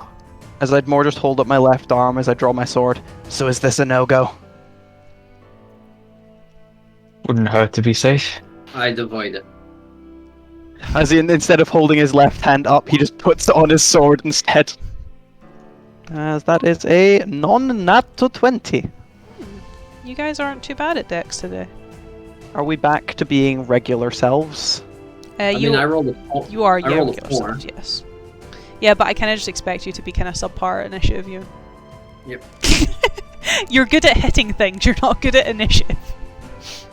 If you start rolling shit for damage and start rolling shit to hit things, then we have a problem. And then Doggo is a +1, which puts it at a 13.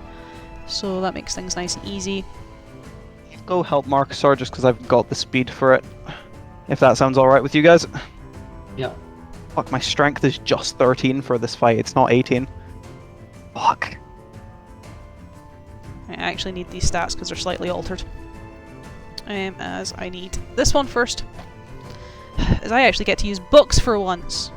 Just like the first time in God knows how long. As technically Ranagash and Eidolon on preliminary would be closer. No, no. As for Ranagash, a 16. Hit. To hit, yes. And Eidolon, you're a natural 20. Right. Tells me they both hit. Oh boy. 1, 2, 3, and we'll go colored dice for Ran because that only makes sense. Where's my other? There we go. There's my other colored one. 1, 2. Eidolon's clear. Ran is colored, which is 10, 13 plus 6, which is 19. Ranagash, you take 9 points of bludgeoning damage, which appears strange from a glaive. I'll describe this in a moment. As Eidolon, you instead take 3, 6, 12, 13, 19. What's 19 doubled? 38? Well, that's fucking nothing, that's fine. 38 points of fire damage. That's good.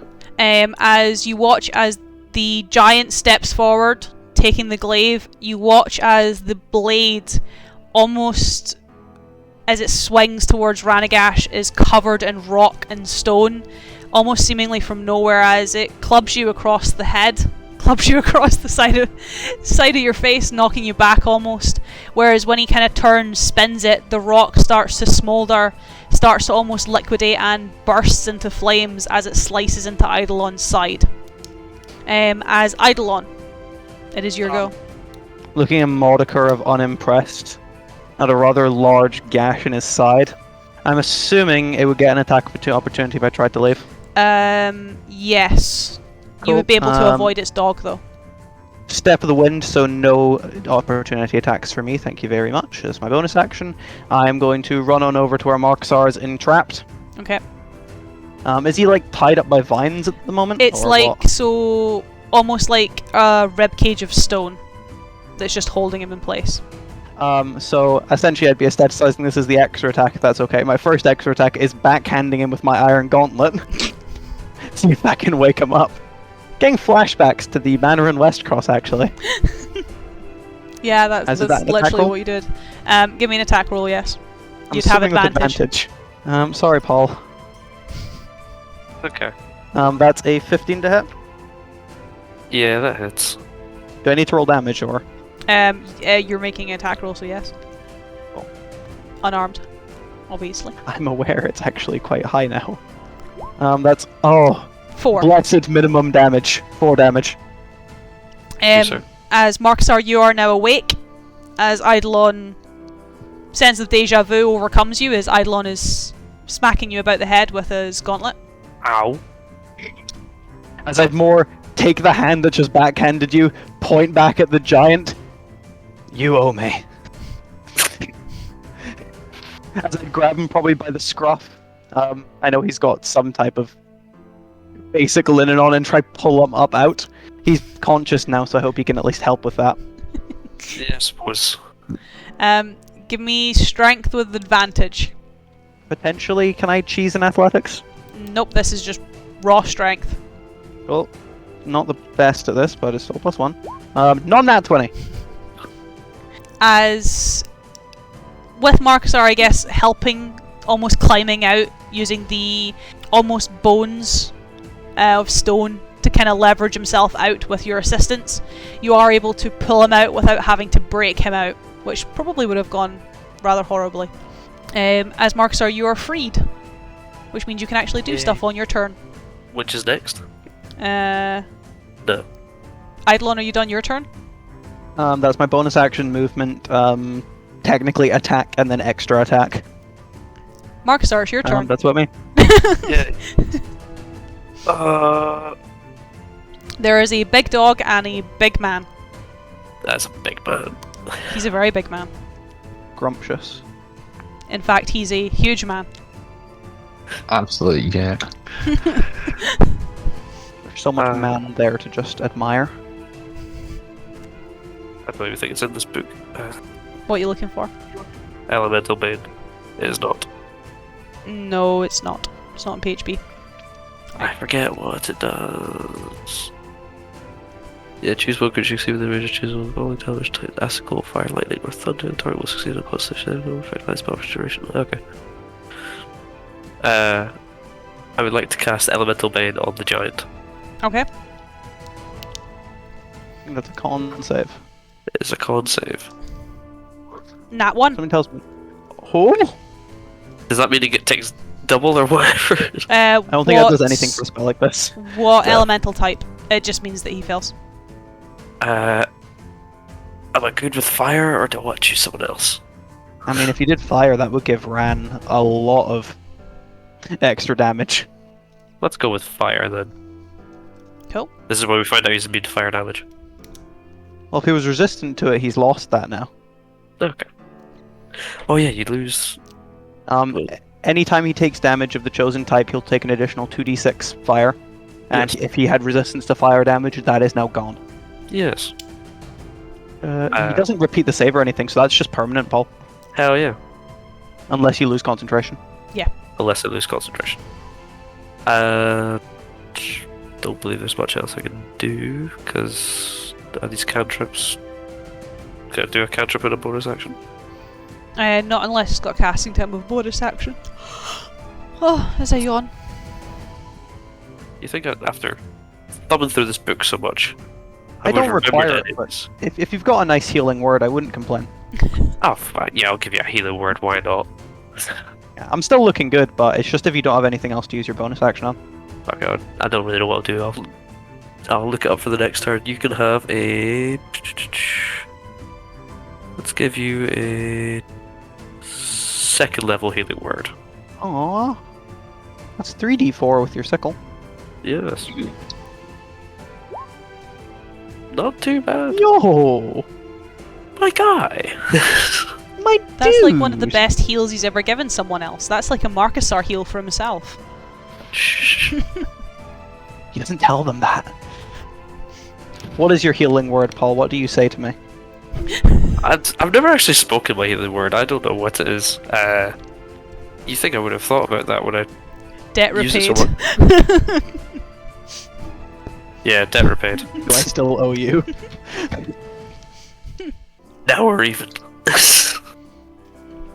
I have so many bits of paper. As I have Duggo, which means I need other book, which is this one. 5 feet, so that wouldn't go off. This would go off, however, it's better for it to do that rather than anything else. So, Eidolon, Marcusar, can you boys give me a dexterity saving throw? Oh ho ho, but I can. Are we within Ewan's range, or are we pretty far out of that? You're outside of Wulfric's range. That is okay. Ah! Oh! Ouch. It's not my night. Does a 17 pass? It does, yes. Cool. If this is damage, I take none of it. It is damage, so you will take none of it. Paul, you I will take take all of it. all of it and a little bit more. Great. 2, 4, 8, 12. Paul, you take 30 radiant damage. Spicy. Yikers.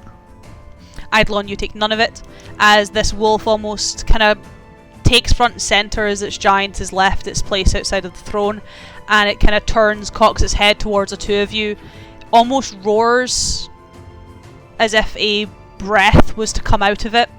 These wisps that burn more than they freeze as this radiant light washes over the two of you. More because part of his left arm is already gauntleted, aestheticizing, not taking any damage. I'm just going to pull the scarf over my mouth and nose.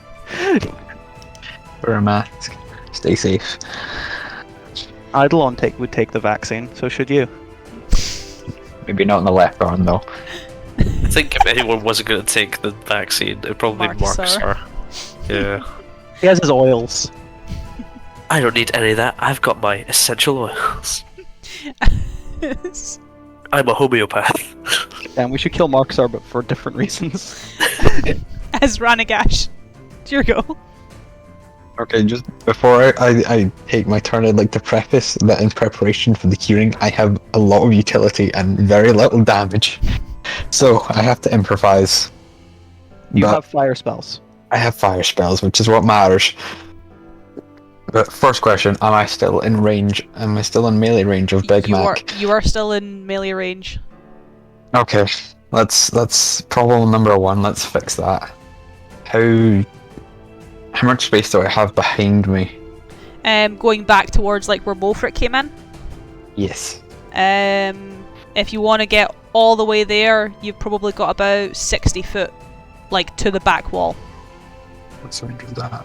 Oh, that's fine. Okay, so bonus action, I'm gonna Misty Step 30 feet back. So I do not take an attack of opportunity, because I do not like taking those. Gonna take move further 30 feet back, just to absolutely get the hell out of dodge. And then I'm gonna upcast Scorching Ray at 5th level. Because I need the damage, and I do not have Immolation or How many Fireball. rays is that? 6. And they all deal an additional 2d6 because they're individual sources. Oh, and they already do. Right, so let's see. This is a lot of damage. 1, 2, 3, 4, Yes. 5, 6. I need his stats. How many of those hit? That's. Oh, jeez. That's All a lot my of damage. All but one hit. All but one hit. Okay. And there's also a crit. There's also a nat 20 in there. Okay, so it's how does this work with the Bane? They all deal an additional 2d6? They Yeah. all deal an additional 2d6, and then the nat 20 cumulative doubled. So I guess just do all Oh. except the nat 20 first? Yeah, so One, if you do two, like 4 three. of them, and then do the nat 20 separately. So, just to confirm, they have the base 2d6, and then they get the extra 2d6 for a 2d6. total of 46. Right. So there's 4 4d6s. It's a lot of damage. That's 49, 54. Here comes the crit. 4d6 times 2. 26. That was a total of 80 damage with one spell. Elemental Bane's a good spell, I see. It is. Ouch. Honestly, though, that is the best combo in most of the game. Scorching Ray and an Elemental Bane because it's individual sources. It would be like if you could do Force and then cast Eldritch Blast, but that's not an option. Ouch. That was a lot of damage. Sort That's a of lot of damage. look at him and just be like, nothing personal, big man. I mean, you did No, ask this- for this. This is like the equivalent of fighting my great grandfather. So Matthew, I came in prepped with utility spells. Also, Matthew, 80 damage. it just so happened to pick one of the good ones. Okay. As Wolfric. Yes, I'm gonna head towards the big ghost man, and I'm going to attack the big ghost man. Can you give me a dexterity saving throw as you enter into his space? Whoa. Do not like that. 16. As I need to have a look at this. That is a fail. Whoa. 17's the save. How did you That's good to guess? know. Because Craig rolled a 17. That was for something else. Oh, was it? Apologies. This is something Oh, yeah. else. 1, 2, 3. The You are Rock you roll. are actually right though. The save is 17. As I need to roll one. of these. Raggy. I've been new. The 17 was the Winter Wolf sub Radiant Breath Weapon thingy. 4, 8, Uh-oh. 16, 26. By heavens, Norbert, this isn't looking very good. As Wolfric, you take 38 damage. Fucking Jesus Christ! As you enter into this giant space, it almost spins the glaive. You watch as pebbles and rock seem to peel away from the walls. It drives the weapon into the ground, sending almost an earthquake throughout the entire room, turning the 10 feet around it into difficult terrain and solid rock. You are knocked on your arse. You are considered to be prone. Can I use half my movement to get back up? You would be able to, yes, as you would have not moved that far to get towards him. As you can stand up. I'm going to attack him. You wouldn't be able to reach him. As you would take your Okay. movement to get into his space, he would activate that, and you wouldn't have enough movement left to travel the difficult terrain towards him. Fucking yeet the Great Axe. I mean, technically you could just throw Ariane. Would not recommend. Wouldn't recommend, but is a possibility. Time for a little bit of strategy. Do you have any ranged magics? No, but I will cast Sanctuary on myself. It's a good move. In my turn. As I no longer have a use of that, and I have still got that active. I need to remember passively for that, but it doesn't make a difference because I think you all do magical damage of some degree, which is fine. Magic sword. You do have a magic sword, Craig. Well done. It's dragon fire. Because Ewan had a nice dragonborn friend.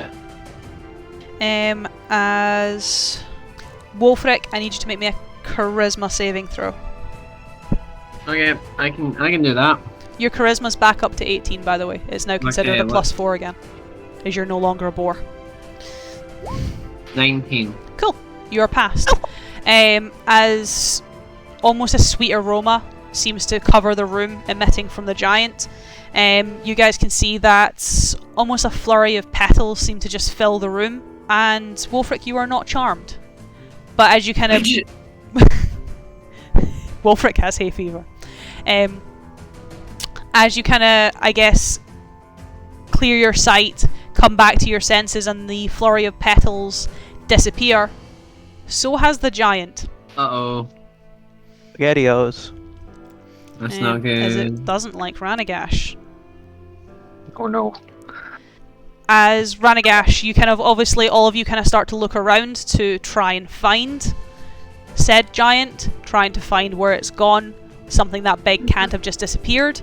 As Ranagash, swirling around you, is a flurry of petals and leaves, taking the form of the giant, though not fully materializing, but enough for his weapon, his glaive, to reach out from the incorporeal form and attempt to attack you. I'm in danger. Immensely so, by the look of it. That is a non-nat 20 and a 28. Surprisingly, yeah. That'll do it. It's not a 28 without a nat 20. Mm-hmm. How A many minimum at +9. I need? At least it's not characters 1, plus 2, 14. 3, I mean, it might be. 2, 3. It's not.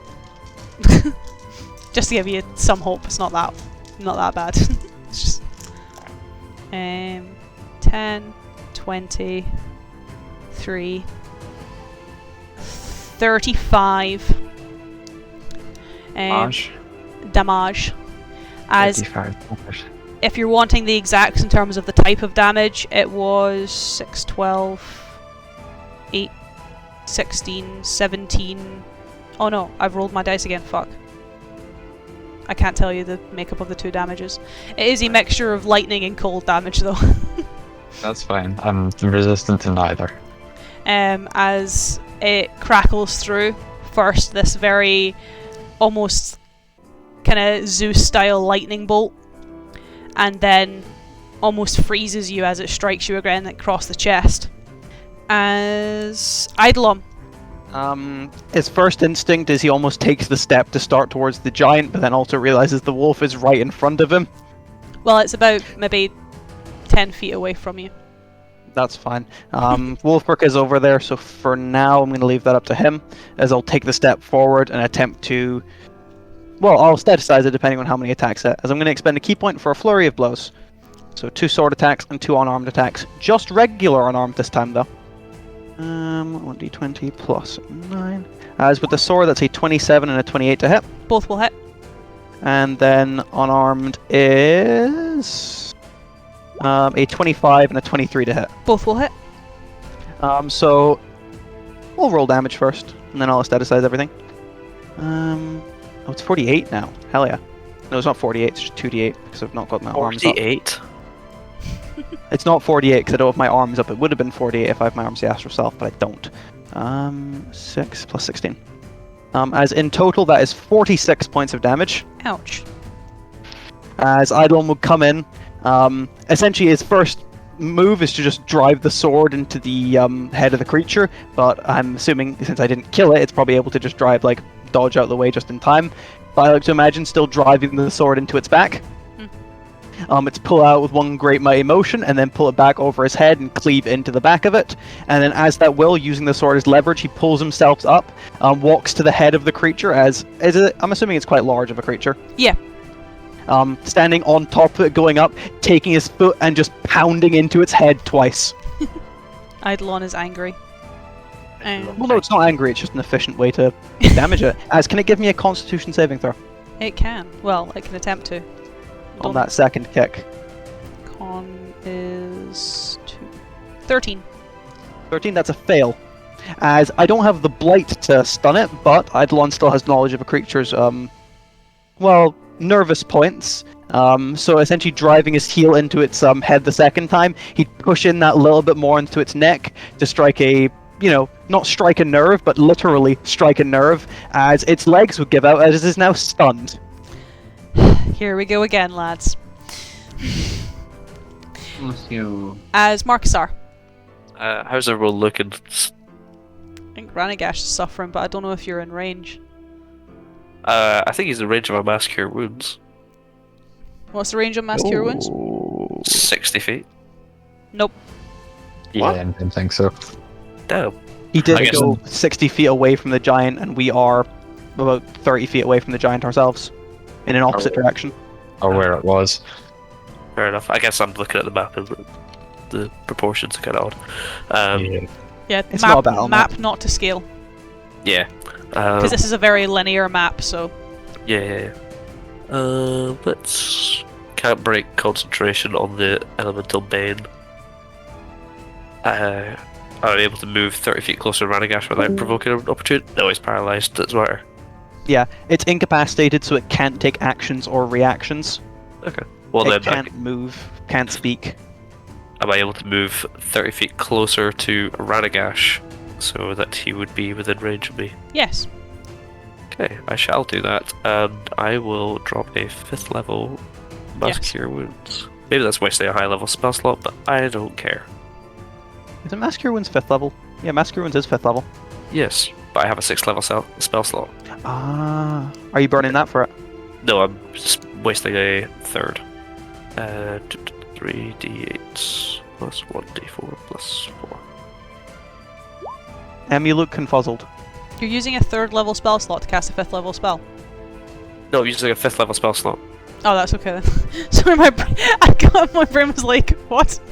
Did I misspeak? Is that hitting us all, Paul? If you're within 60 feet of me, That would hit everyone, yes. I'm not saying no. I'm annoyed that the d8s did me like that. So yeah, all 3 of you would obviously be able to, Including myself. including yourself, would benefit from the 19 health. Excellent. I'm almost back to full health. That's good to hear. You don't gotta How about flex you? like that. How about you, Ranagash? How are you doing? I'm about half. Okay. It's fine. I I could drop it as 6th, get the extra D8. Can I do anything? Nope. Is it the Winter Wolf's go? Yep. Yeah, it physically can't do anything. Ranagash, Okay. you're back I in will- melee range.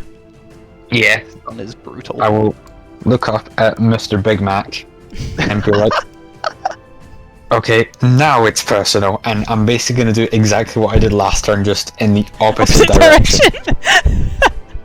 So, Misty Step, 30 feet, move, and you know what? Because I just remembered I have a 6th level spell, so I'm going to be petty and I'm going to use it. I'm gonna That's use 7 this rays. 7, so yeah, that's now 7 bolts of Scorching Ray.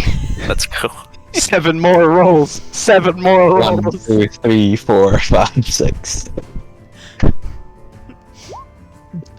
Okay. Oh, one's That's a Look nat not at one. sadder. That's So obviously 5. the nat one will stray quite far. 5 will hit. And there's still 46. And there's still 46, yeah. You know what? I'll save myself the math and just roll it as 86. 20d. I'll just Let's roll it as go. 20d6 this time, save myself manually adding it up. No, And you I have did to- just as much damage as last time. That's kind of hype. That's- That's hot. Aha, it's hot. So that's not expanded. That's 58. not expanded, and that's expanded. Oh, that's upsetting.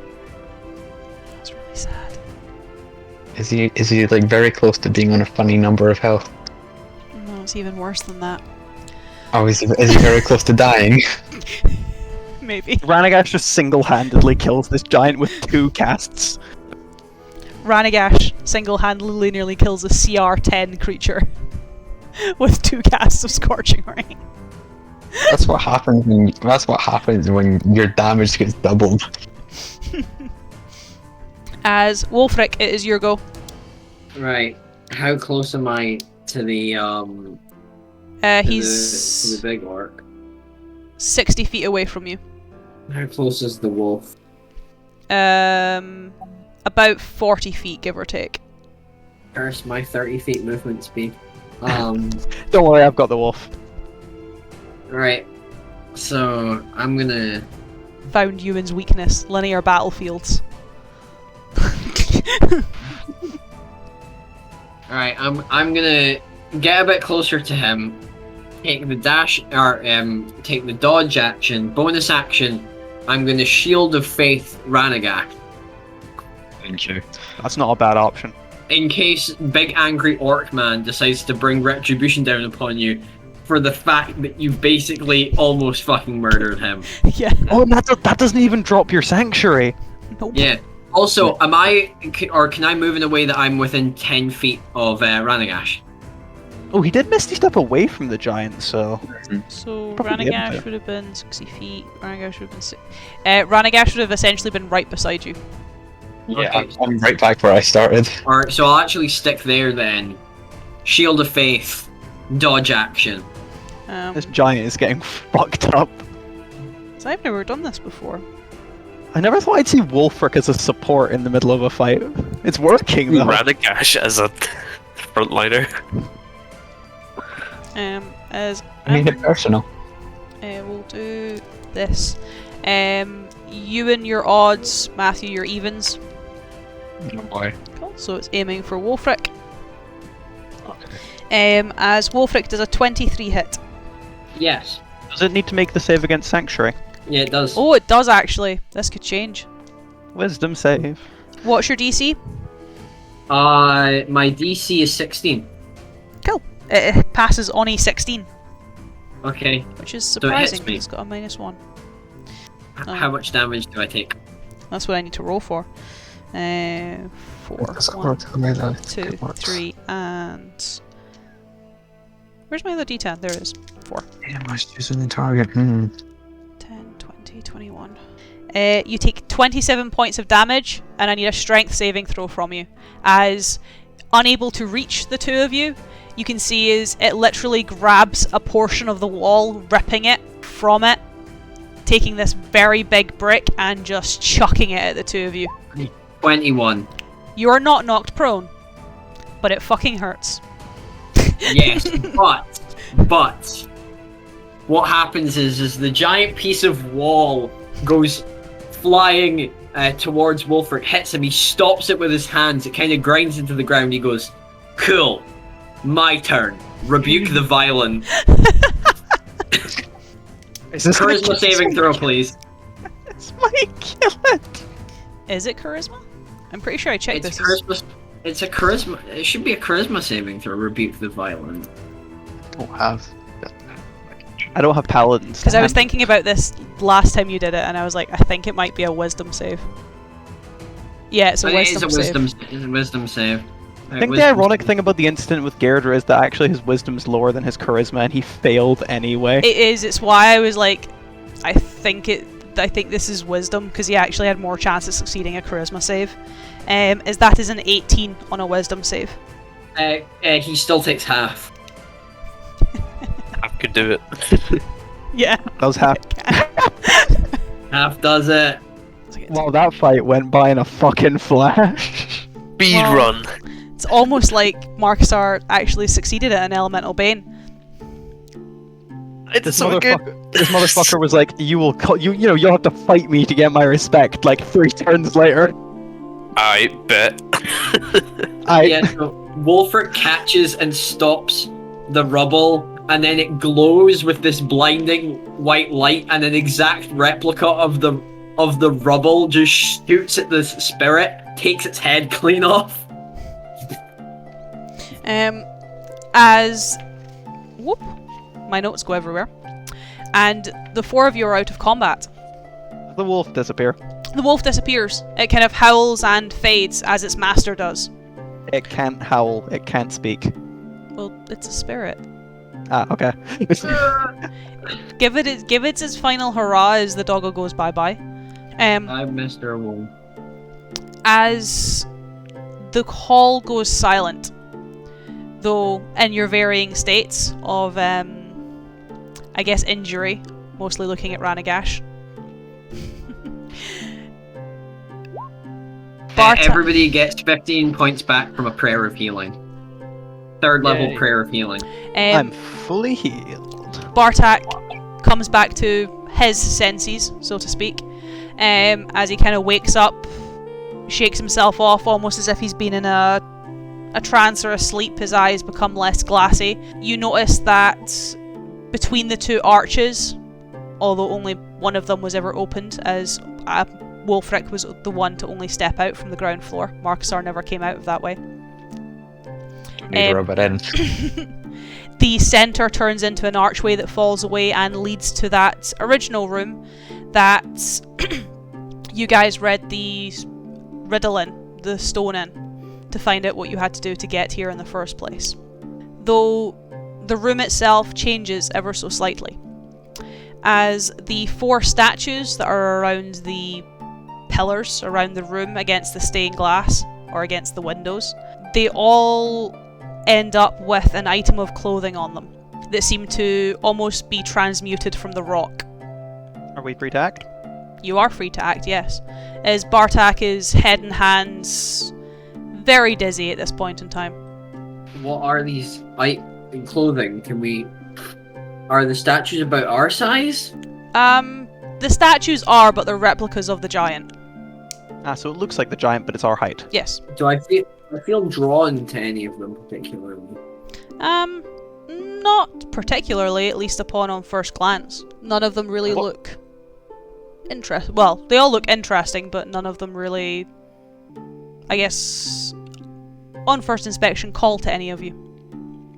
What do they look like? What about the one I was tied to? What was What the are one the you were tied to? What are the articles of common? So, kind of going from top to almost round the semicircle and then to the bottom. The one at the top is a set of, like, boots. Almost the kind of leather, almost shin guards or leather bracers of the feet of the statue materialize. The second one is a set of bracers that appear around the wrists of the statue. The third one is a belt that sits upon where the giant's loincloth would have been. Very elaborately carved, almost. And the last one, the fourth one, appears to be that of a circlet that is embedded into its head. If I can, I'd like to turn to Bartak. He looks inebriated, but I'm still gonna ask. Are we to take those? Seems oddly poignant. I honestly don't know. I would perhaps assume so. All the elders, when they took their trials, came out with something for them. Is, And I guess, obvious question. Oh, sorry, Ian. Wolfric gonna be like, so which one seems like it's to us? I'm not sure. I'm leaning towards either the belt or the bracers for myself. The circlet, that looks right up Marcusar's alley. Well, I'll be honest, you kind of broke it. I don't think 4 things are supposed to appear at once. Why do I do this for you, bastard? Because it seemed like it was your turn to be dramatic. I mean, you were fed up with the others arguing. It's, understandable? Is that the word? It's the only word you bloody say. I hate to break this up, but I'll repeat. Did we pass? I'm not dead and the way out has appeared. I'd assume yes. We'll make that out in one piece. You boys go first. I'll gesture for Marcusar to go first, considering he had the least fun time. Take your pick, Marcusar. Well, I was attached to this pillar, which maybe this one's for me. What item's that? The pillar that you were attached to, Marcusar, has a belt on it. Belt on it? I mean, you're also free to take Wolfric's advice. The circlet. He pegged us. Kind of belt or circlet, Marcusar, what would you go for? He couldn't really wear a belt. Paul's He doesn't really have, What's the circlet? What's the belt made of? Leathers. Oh well, I wouldn't touch that. Like it's made of leather. It's made of hide. Yeah, I wouldn't touch that shit. What's the circlet made of? It looks like dead plants. That seems like my alley. Right at home. Dead things. Okay, I'll go for the circlet then. Cool. Do you take it and put it on? Like do that whole like crouchy like. Is it gonna? Does it fit? It doesn't explode. Doesn't burn. Okay, Doesn't thank- injure you. Thank goodness. As you watch as Marcusar puts this circlet upon his head, very dead, almost dry, brittle branches that, the moment he puts it on, start to grow. Marcusar, you do feel an occasional prick as the vines, or the kind I of... feel like a prick a lot.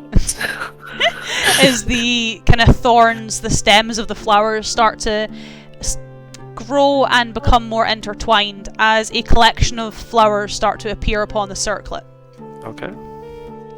I will not tell you what it does until everyone has their items. Gives me time to write stuff. It does. As you boys are left with bracers, belt, and boots or greaves. Seems like maybe the boots will be up your alley, Eidolon. I was intent on letting you two choose first, but if it's the boots for me, as he'd walk forward. Take shoes. Tie Eidolon, shoes. I'm the oldest of like 8. I always pick last. Well, then maybe it should have been your turn to pick first. You did kill it after all. The one thing I learned from being a household that large is patience. Listen, I'll take the boots. Thank you very much. As he'd walk forward to the boots with his hands up. Obviously nothing really happens when you take them off, and I guess the only thing that feels a bit strange when you put them on is you feel lighter. You'd literally just watch Eidolon like kick off one boot, throw it to the other end of the room, kick off the other one, throw it to the end of the room, and just Start very releasing unceremoniously just slide on these new boots. They feel light, you say? Yes. Like, they are made from quite thick, heavy leather. They essentially look very similar to yours, obviously with laces, because Orcish can't be doing without laces. But they're like yours without the metal plates. So they're heavy, almost military-style boots, but they feel a lot lighter than that. You know when you get new shoes in a shoe shop and like the ladies always tell you to like go walk around and like break in the shoes? Eidolon's just doing that in the background. Eidolon sets about to doing that. New shoes. Finds one of those little mirrors that are like down by your ankles. Just checking them out, see how he feels with the new boots. You do the thing where you put your thumb at the like toe of the shoe just to see like how it feels. How much room you got? Yeah. You know, I go over to Mark Sark, he's already picked, and just ask him to like feel down on the toes. I don't flexible enough. Oh, that's flashbacks to going around to my grandma's house when I was wee. What, fighting giants? Yes. Getting boots. No, just the shoe thing. Yeah. Who next? 2 left. Bracers or belt, boys? I'll take the belt if you don't mind. Be my guest. Wolfric, I'll take off his own belt, which isn't really supporting much and is mainly just there for show. We'll tie it around his upper arm, and then put the center buckle of the belt on his waist, whip the other bit round, and then tighten it on. Can you give me a strength saving throw? Is this just to see how cool this is, or is it? Nope, this is for something else. In case I fucking whip it myself. Whip it good. Whips himself with the belt. That would be funny. I really should have thought of that. 20. You are able to resist it, but when you put this on and you kind of fasten it in place, the belt itself almost feels like it's pulling you towards the earth. It almost feels like it's starting to crush you. This is... as if it's fighting against you. I don't understand magic. You don't understand me. I'm gonna ask you kindly to cooperate. It doesn't cooperate. Please? It almost feels like it's starting to drag you towards the floor. Do you mind? Do you mind? The 3 of you can see Wolfric struggling with his belt. Does this thing have an off button? What's a button?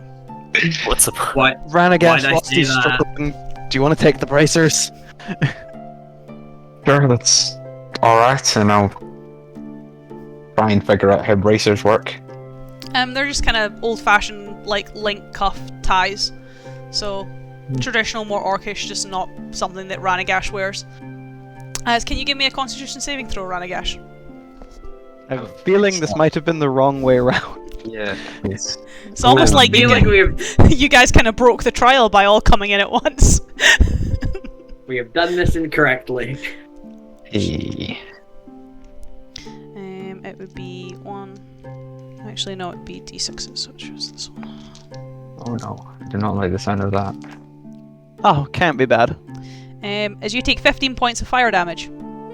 As your wrists start to burn. I'm gonna take these all. I will remove the belt. It's like, I think maybe this one's for you, and he kind of chucks the belt to Raniana. Please, yes, something that doesn't burn. I'll try the cufflinks if you don't mind.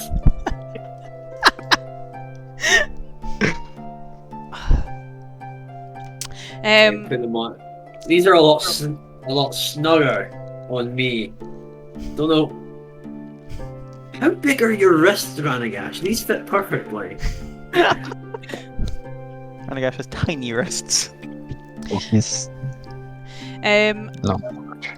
As when you put the bracers on, Wolfric, they do not burn for you. Instead, they feel quite comfortable, quite snug, as you said. But I guess almost in a moment, in an instant, quite startling for the 4 of you, considering what you just witnessed in terms of combat. A much smaller version, mind you, more your normal dog rather than very big dog. A spectral wolf comes out from the back of the throne, almost as a figure of 8 around Wolfric, and then disappears into mist. Did I get to pet it? Of course. Of course you got to pet the spectral dog. As... These do that? Wolf Apiro! Wolfus Summonus! No, that. Does it work? Lupus Apparatus! You can. He'll wear himself out eventually. Abracadabra!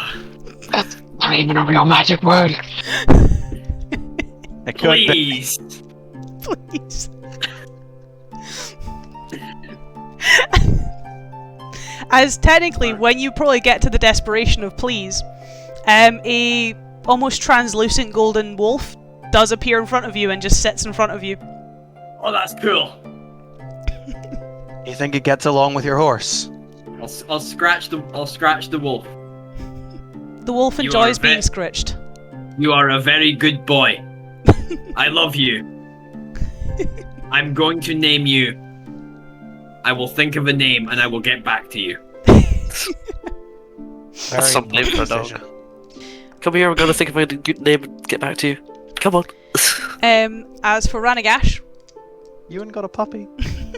when you put on the belt, the last item, it doesn't feel heavy as it did for Wolfric. You're kind of confused to why he was struggling with it in the first place. But when you fasten it, attach the buckle, you notice that when you kind of run your fingers across it, when you touch it, and any exposed skin around it, you almost start to crack like stone. Though when you obviously remove it, it kind of disappears and your hand returns to normal. As you seem to almost have when you think about it, the ability to turn your skin to some form of rock or earth. As for the four of you, you now have 4 new magical items. Let's go. Poggers. Where this gets to do some interesting things to your character sheets as well. Hello? As, because Ewan has summoned his spectral hound, I'll tell you what yours does first, Ewan. As you have now acquired something called the Bracers of Batul, which increase your wisdom by 2. So your ASI, so your wisdom score goes up by 2. 13 wisdom. Yo, that's a full up by 1. Um, Modifier wise. However, not only that, it does an additional little bit. As an action, you can summon the Spirit of Batul, this dog, to aid you in battle. For the next minute, you can command the spirit to move up to 60 feet away from you, no action required, and you can channel any type of spell, including your lay on hands, that would restore hit points to a single target through the spectral wolf. So essentially it turns any spell into a range of 60 feet, as long as the wolf is nearby. The spirit itself cannot be targeted for attacks, but if the spirit leaves 60 feet, so like if it moves away from you and then you move away from it and it's suddenly 70 feet away from you, it will immediately be dispelled. Sounds absolutely fucking amazing. Love that. Not only that, any spell that requires the casting time of an action that would restore hit points is now a bonus action, as long as Batul is summoned. Let's go! Let's fucking go! You'll need to send me the card for this so I can properly write it down. I will do. Because 60-foot bonus action cure wounds. these are some big damn. cards, boys. These are some spicy items. Is that attunement? Or all of these attunement? All of them are attunement. So for yourself and Ranagash, this would be your last slot, essentially. That's fine. As for Ranagash, you get 2 different ability scores up by 1. Strength, Constitution. It's disappointing now that neither of them change. Oh. Hey, you could use an ASI later to increase them. Get more health. Strength and con. However, that's not the only thing yours does, as you have a reactionary effect. As when a creature comes within 10 feet of you, you can use your reaction to invoke the following effects. It does multiple things. First, the ground around you becomes difficult terrain out to a radius of 10 feet. This terrain takes 10 minutes to clear. So it's not just a sweep and go, this is like proper earthquake terrain. Second, any creature that is in the space must succeed a dexterity saving throw against your spell save DC. If it fails, it takes 3d12 bludgeoning damage and is knocked prone. On a success, half damage and not knocked prone. However, that's not all. When you activate this reactionary effect for the next 10 minutes, no concentration required, you have resistance to bludgeoning, piercing, slashing damage from non-magical effects, and you can move through difficult terrain as if it were nothing. So you can get out of your difficult terrain, but obviously people are trapped within it and have to expend the extra movement to get out of it. The kind of catch for this, because it does so many things, is you can only use the Belt of the Mak'tor Giant once per long rest. Yeah, that's fair. So it's a once per day get out of dodge. Yeah, that's... Very up Radagash's street.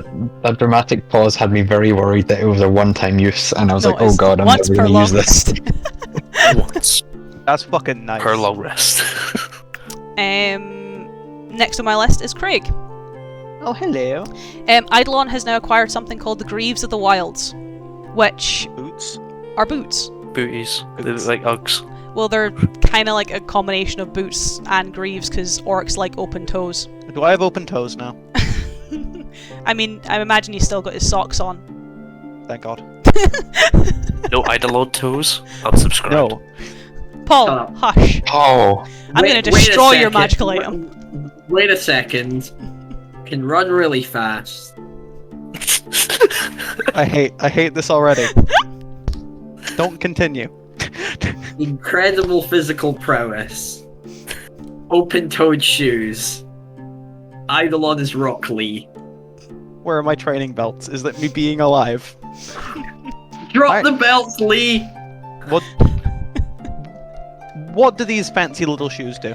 So, like Ranagash, you get a +1 to 2 scores, so you get Dex and Wisdom, hilariously similar to that of Wood Elves, I'll take that. considering these make you 19 go wisdom and fast. 17 dex. Well, I say make you go fast, they don't really make you go fast. However, Neither of that increases in ability score though. as a bonus action for you, you now have the ability to magically teleport up to 30 feet. Yo, nice. However, this has a little extra feature, as when you teleport, until the start of your next turn, you are considered to be immune to physical attacks, so things that deal bludgeoning, piercing, and slashing damage, both from magical and non-magical means. Cool, so bonus action teleport till the start of my next turn, immune to bludgeoning, piercing, and slashing damage. However, this feature, the teleportation feature, can only be used once per short or long rest. Ah, that's perfectly fine. That's a get out of jail free once per combat. I dig that.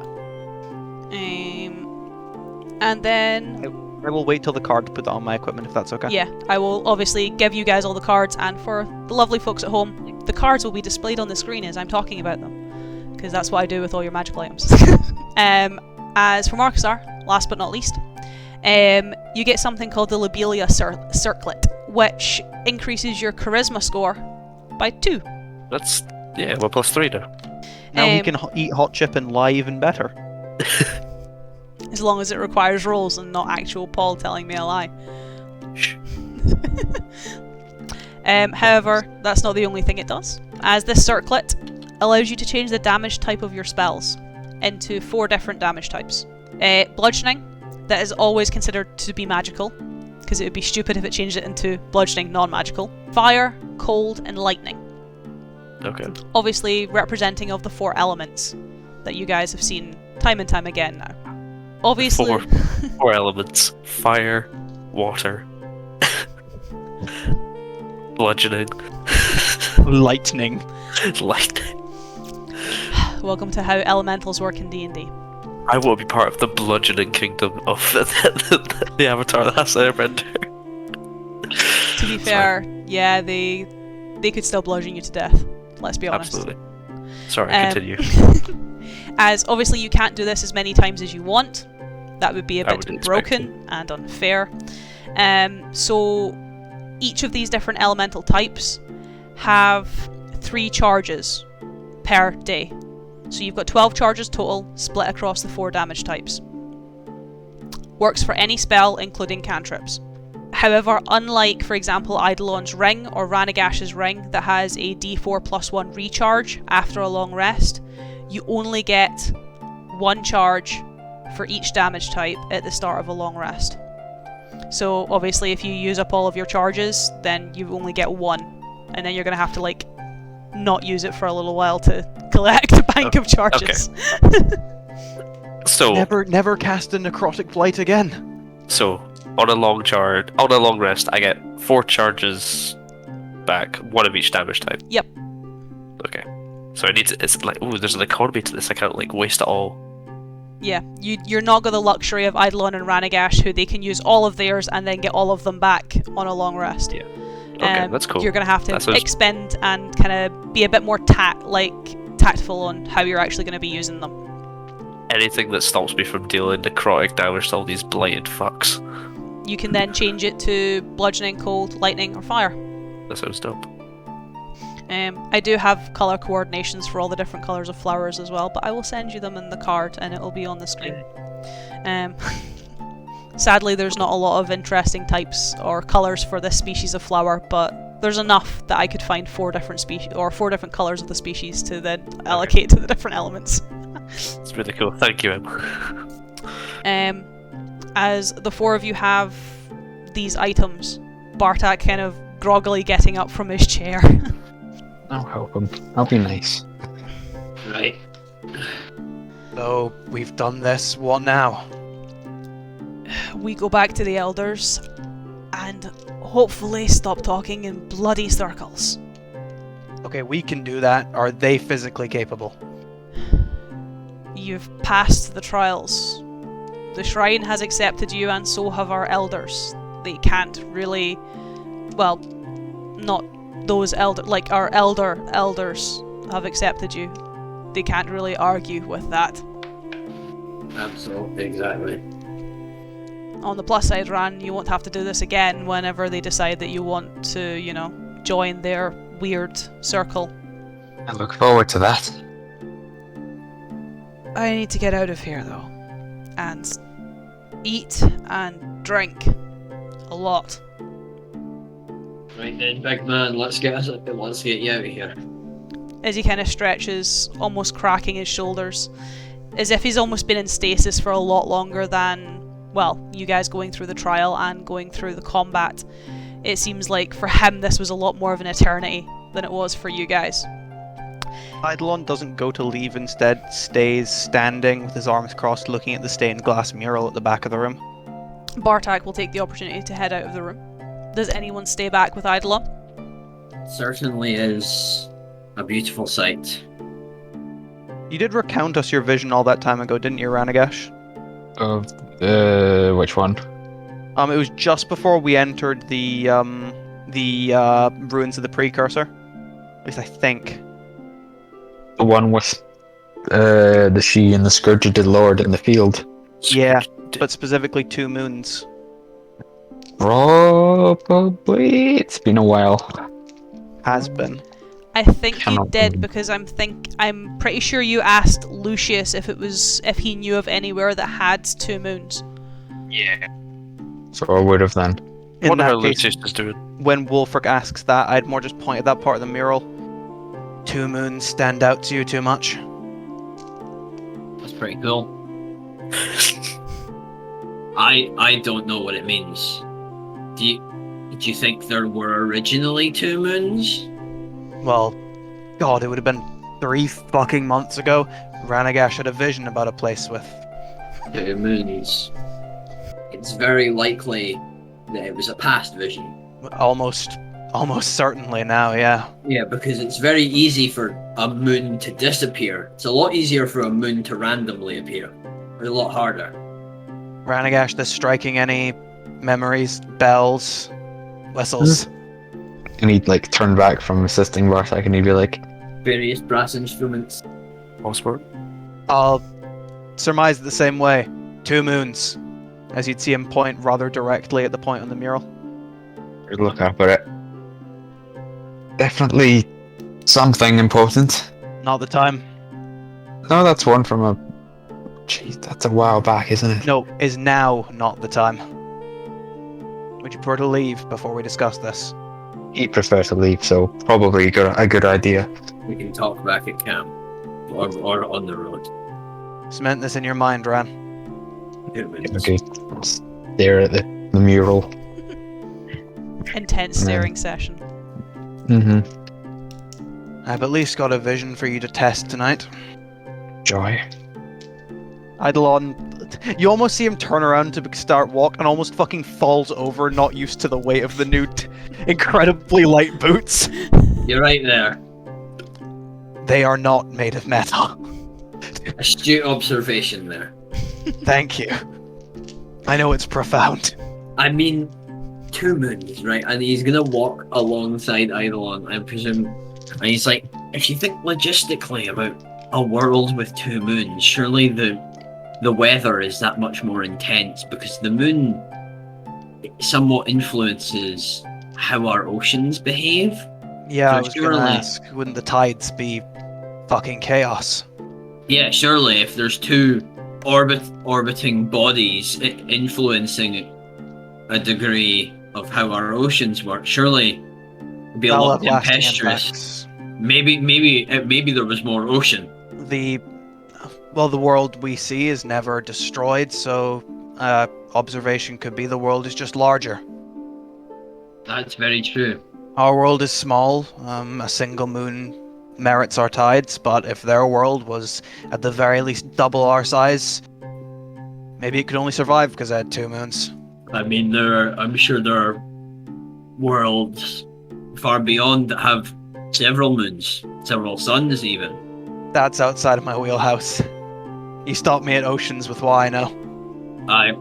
The library was pretty good back in the Gildenfeld, but it really only scratches the surface compared to Citadel. Well, our library was about 200 years out of date, so I'm happy I could at least match some knowledge to that front. We'll have to stop in by the old Holzall library if we stop in there. We'll There see may how be- Maiar goes. Yeah, we'll see what we got in there. If we have to hold off until Gairdre's dead, might just be how it goes. That's a rain check I'm willing to make. Eidolon would more fall a tiny bit silent as he'd, ironically, soldier on. Let's head back to camp. As you guys start to make your way out of the shrine, you notice that when you get out and get back onto the surface, the ward that was protecting this place, at least to your eyes, seems to have disappeared. Though once you leave its radius, you hear the familiar whoosh of magic as the ward kind of reforms behind you, protecting the shrine, and you head back towards the camp. Though, before we deal with the elders and find out what Eidolon has in store for Ranagash that night, we will end our session for tonight. It's not that ominous. I'm training him with visions, so you know. This Yeah, is but a it pretty could be good ominous. one. It could be ominous. I mean, I have one ominous one planned, but I've been waiting to do it for a little while. As yes, you boys did your trials. Well, Markstar failed his, but you know. We hush on that. We killed the giant. Kill the giant. Yeah, Yay! if it wasn't for me doubling Radagash's damage, That would have taken us twice the time. yeah, 5 turns of combat. We did it. No, we did the trial, which is very good. Did the combat, got your items. We did. More Thank you so much. No level up. You got items instead. No worries. This That is seems a fair trade. Fair, fair. As we get to explore some more of Maiar, with a little bit more freedom hopefully next time if all things go well when you go back to speak to the elders with your new shiny items and the blessings of Mak'tor. But, for He was now, a chill dude until he beat the shit out of Ranagash. I mean, he asked you to beat the shit out of him, so, you know, goes He both could have ways. not attacked our squishy. Well, he was doing a lot of damage. Let's do it. As for now, it is goodbye from me, and as always, it is goodbye from my boys. Goodbye. Nah. Doodles.